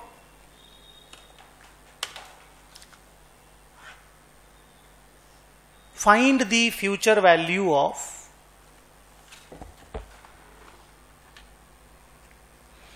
rupees 1 lakh। ये नया एग्जाम्पल है। find the future value of rupees 1 lakh at 12% rate of interest, 12 for 5 years in the following cases. नीचे 4 आंसर लिखो, माने 4 क्वेश्चन लिखो. एनुअल कंपाउंडिंग, नीचे फॉलोइंग केसेस में annual compounding, A annual compounding, B half yearly compounding, C quarterly compounding, D monthly compounding.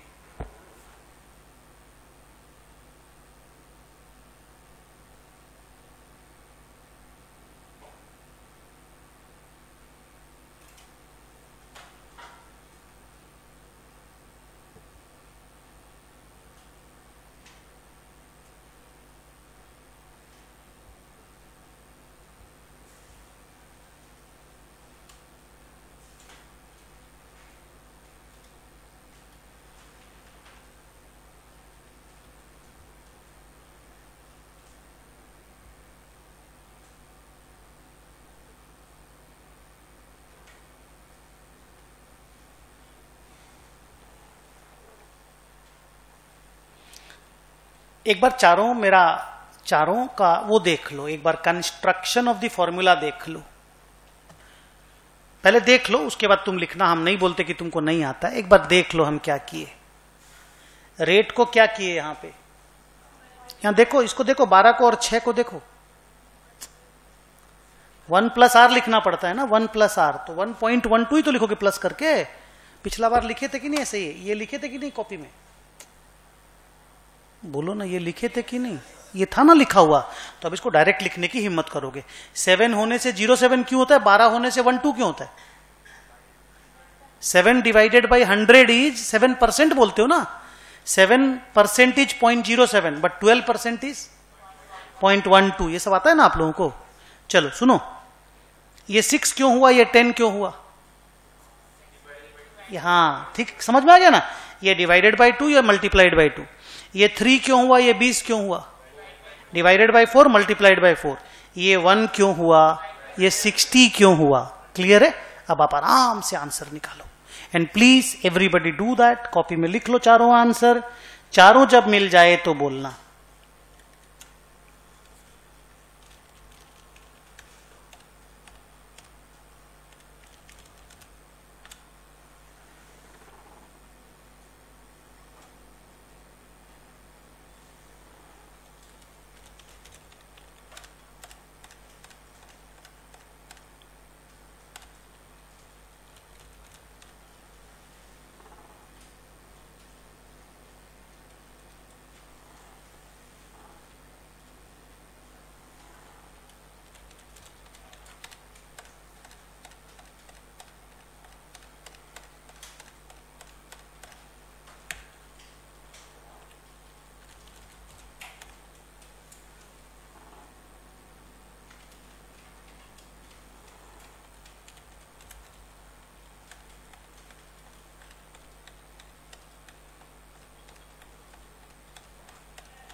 रख सकते हो, जरूरत क्या है?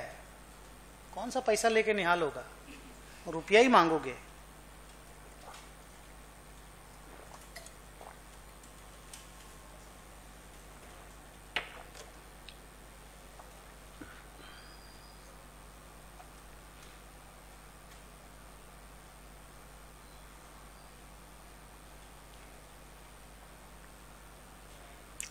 क्या ये आंसर ला पाए आप लोग? मेरा आंसर आपका आंसर मैच किया या कैलकुलेटर का बटन प्रेस करने में गलती हुआ? उसका नहीं हुआ, अभी पांचवा वाला नहीं हुआ होगा, है ना? तो काउंटिंग ठीक से करना पड़ेगा। 1 2 3 4 समझ तो गया ना प्रोसेस क्या है? इसका प्रोसेस बताओ तो मेरे को, प्रोसेस बताओ कैसे निकालेंगे। पहले बताओ 1.01, फिर पहले इंटू, हाँ इंटू इक्वल टू जब पहली बार बोलेगा तो क्या बोलेगा? 2 3 4 5 ऐसे करके 60 बोलना है। अच्छा आप एक चीज देखो, when it was annual compounding, साल में एक बार, तो हमको 1,76,000 रुपया मिलेगा 5 साल बाद। क्लियर? 2 बार कंपाउंडिंग होगा 179 मिलेगा साल में 2 बार होने से। साल में 4 बार होगा क्वार्टरली 180 मिलेगा। साल में 12 बार होगा 181 मिलेगा। क्या बहुत डिफरेंस हो रहा है आंसर में, या difference is small, okay okay type? ऐसा थोड़ी हो रहा है कि 1.5 लाख का 5 लाख मिल जा रहा है क्वार्टरली कंपाउंडिंग करने से। जल्दी बोलो, कोई 1.5 लाख का 5 लाख मिल जा रहा है कि 176 का 181 हुआ? 176 became 181. The difference is not huge. It is different, obviously, but it is not hugely different. Annual compounding और मंथली कंपाउंडिंग में बहुत ज्यादा फर्क नहीं है। फर्क है, बहुत ज्यादा फर्क नहीं है। मान लो आदमी डेली से आवरली कंपाउंडिंग में चला जाएगा, मंथली, सेकेंडली और ज्यादा आएगा, लेकिन बहुत ज्यादा नहीं आएगा। 181 will become 182, 183, that's much. Sir her second compounding करेंगे तो 182, 183 आएगा। यस, उससे ज्यादा नहीं आएगा। सर आप श्योर हैं? Yes I am sure. लिखो, there is a concept of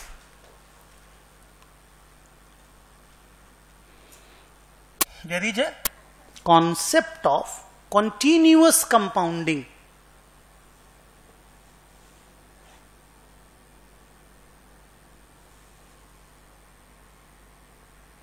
which we can equate with continuous compounding। माने बस कंपाउंडिंग करते ही रहेंगे, जैसे हर सेकेंड में कंपाउंडिंग होगा, मान लो मिनट भी नहीं, हर सेकेंड में, which we can equate with every second compounding, secondly, yearly, half yearly, quarterly, monthly, daily, hourly, minutely, secondly, which we can equate with secondly compounding या every second compounding, and its formula is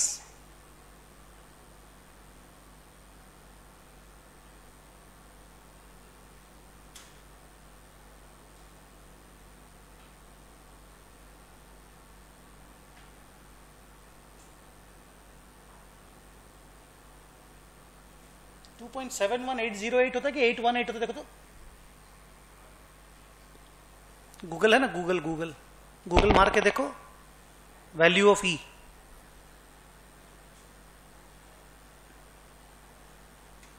.848 ना, 2 वही कुछ हो रहा है हमारे, गड़बड़ हो रहा है। 2.71848 श्योर। गूगल में वैल्यू ऑफ ई मारो, 828।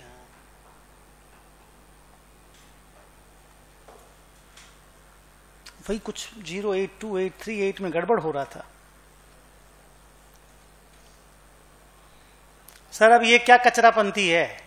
ये जो ये वाला फॉर्मूला है ना बेटा, आप लिख लिए क्या? एक बार लिख लो, फिर मेरे से बात करो।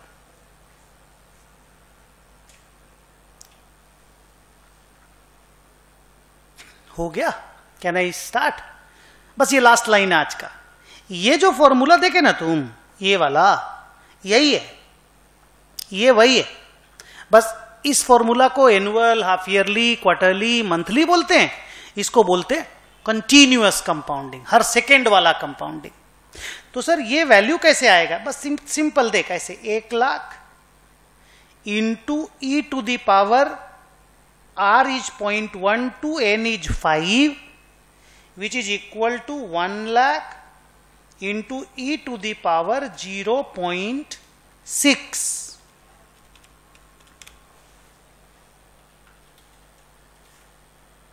e to the power 0.6. तो sir e to the power 0.6 कहां से निकलेगा? वो टेबल से निकलता है। सर टेबल कहां से आएगा? टेबल एग्जाम में आपको मिलेगा। सर क्लासरूम में टेबल कहां से आएगा? इस बुक में मिलेगा। और ये बुक कहां से आएगा? हम देंगे। खत्म हो गया बात। तो सर ये देखिए पीछे में ई का टेबल वैल्यू,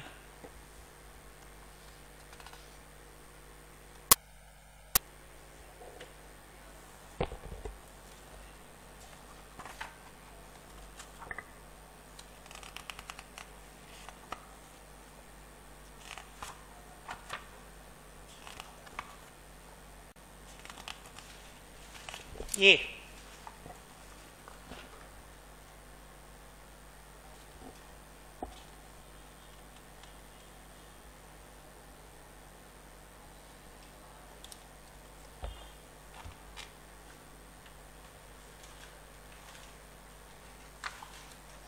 यहां पे है। यहां से मिल जाएगा, ज्यादा बेटर रहेगा। देखो ये है 0.6। ये टेबल तुमको मिलेगा तुम्हारे बुक में, टेंशन मत लेना। और e टू दी पावर 0.6 निकालने के लिए टेबल का ही जरूरत पड़ेगा, टेबल का ही।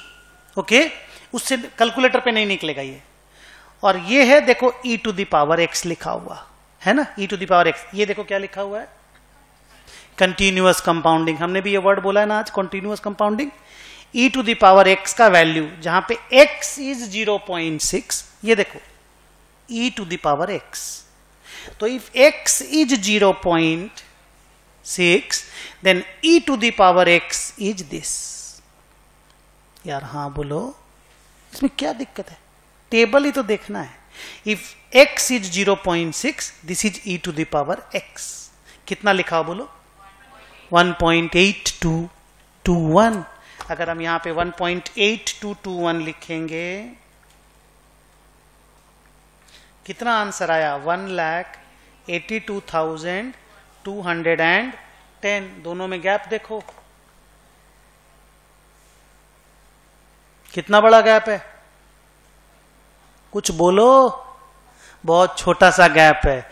सोचने से लगता है हर सेकंड कंपाउंडिंग करेंगे तो आंसर बहुत बड़ा आ जाएगा। मैंने पहले ही बोला था आंसर बड़ा जरूर आएगा, थोड़ा सा बड़ा आएगा।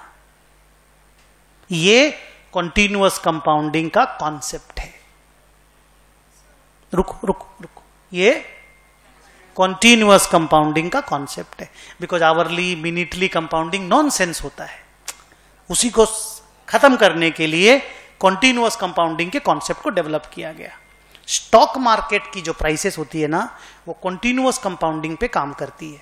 और बैंक में क्वार्टरली कंपाउंडिंग चलता है। क्या बोला फिर से? स्टॉक मार्केट में कंटिन्यूअस कंपाउंडिंग का कॉन्सेप्ट काम करता है और बैंकों में क्वार्टरली कंपाउंडिंग का कॉन्सेप्ट काम करता है।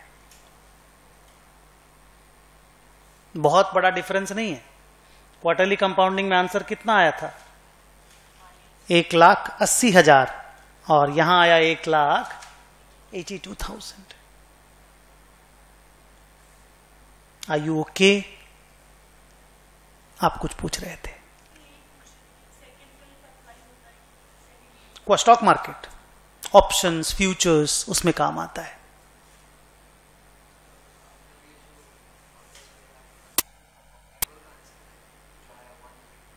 नहीं, कंटिन्यूअस कंपाउंडिंग। सुन लो मेरा बात। 1,00,000 रुपया 5 साल के लिए इन्वेस्ट करेंगे, 12% rate of interest, but compounding will be continuous.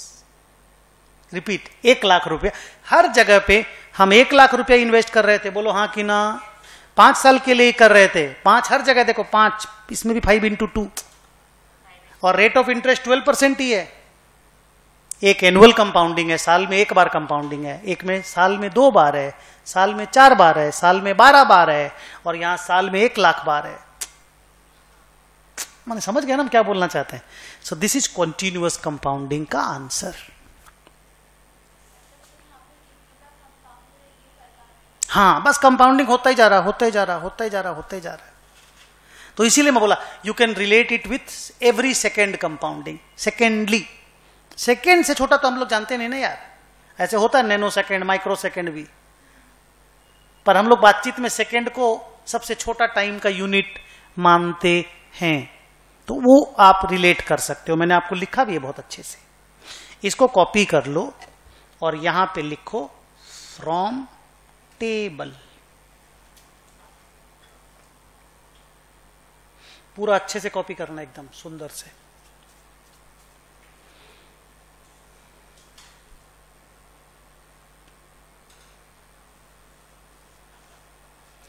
आज की क्लास हम लोग खत्म करते हैं। समझ में आया सर पूरा लेक्चर, एक एक वर्ड समझ में आया? वेरी गुड, चलो नेक्स्ट डे मिलते हैं।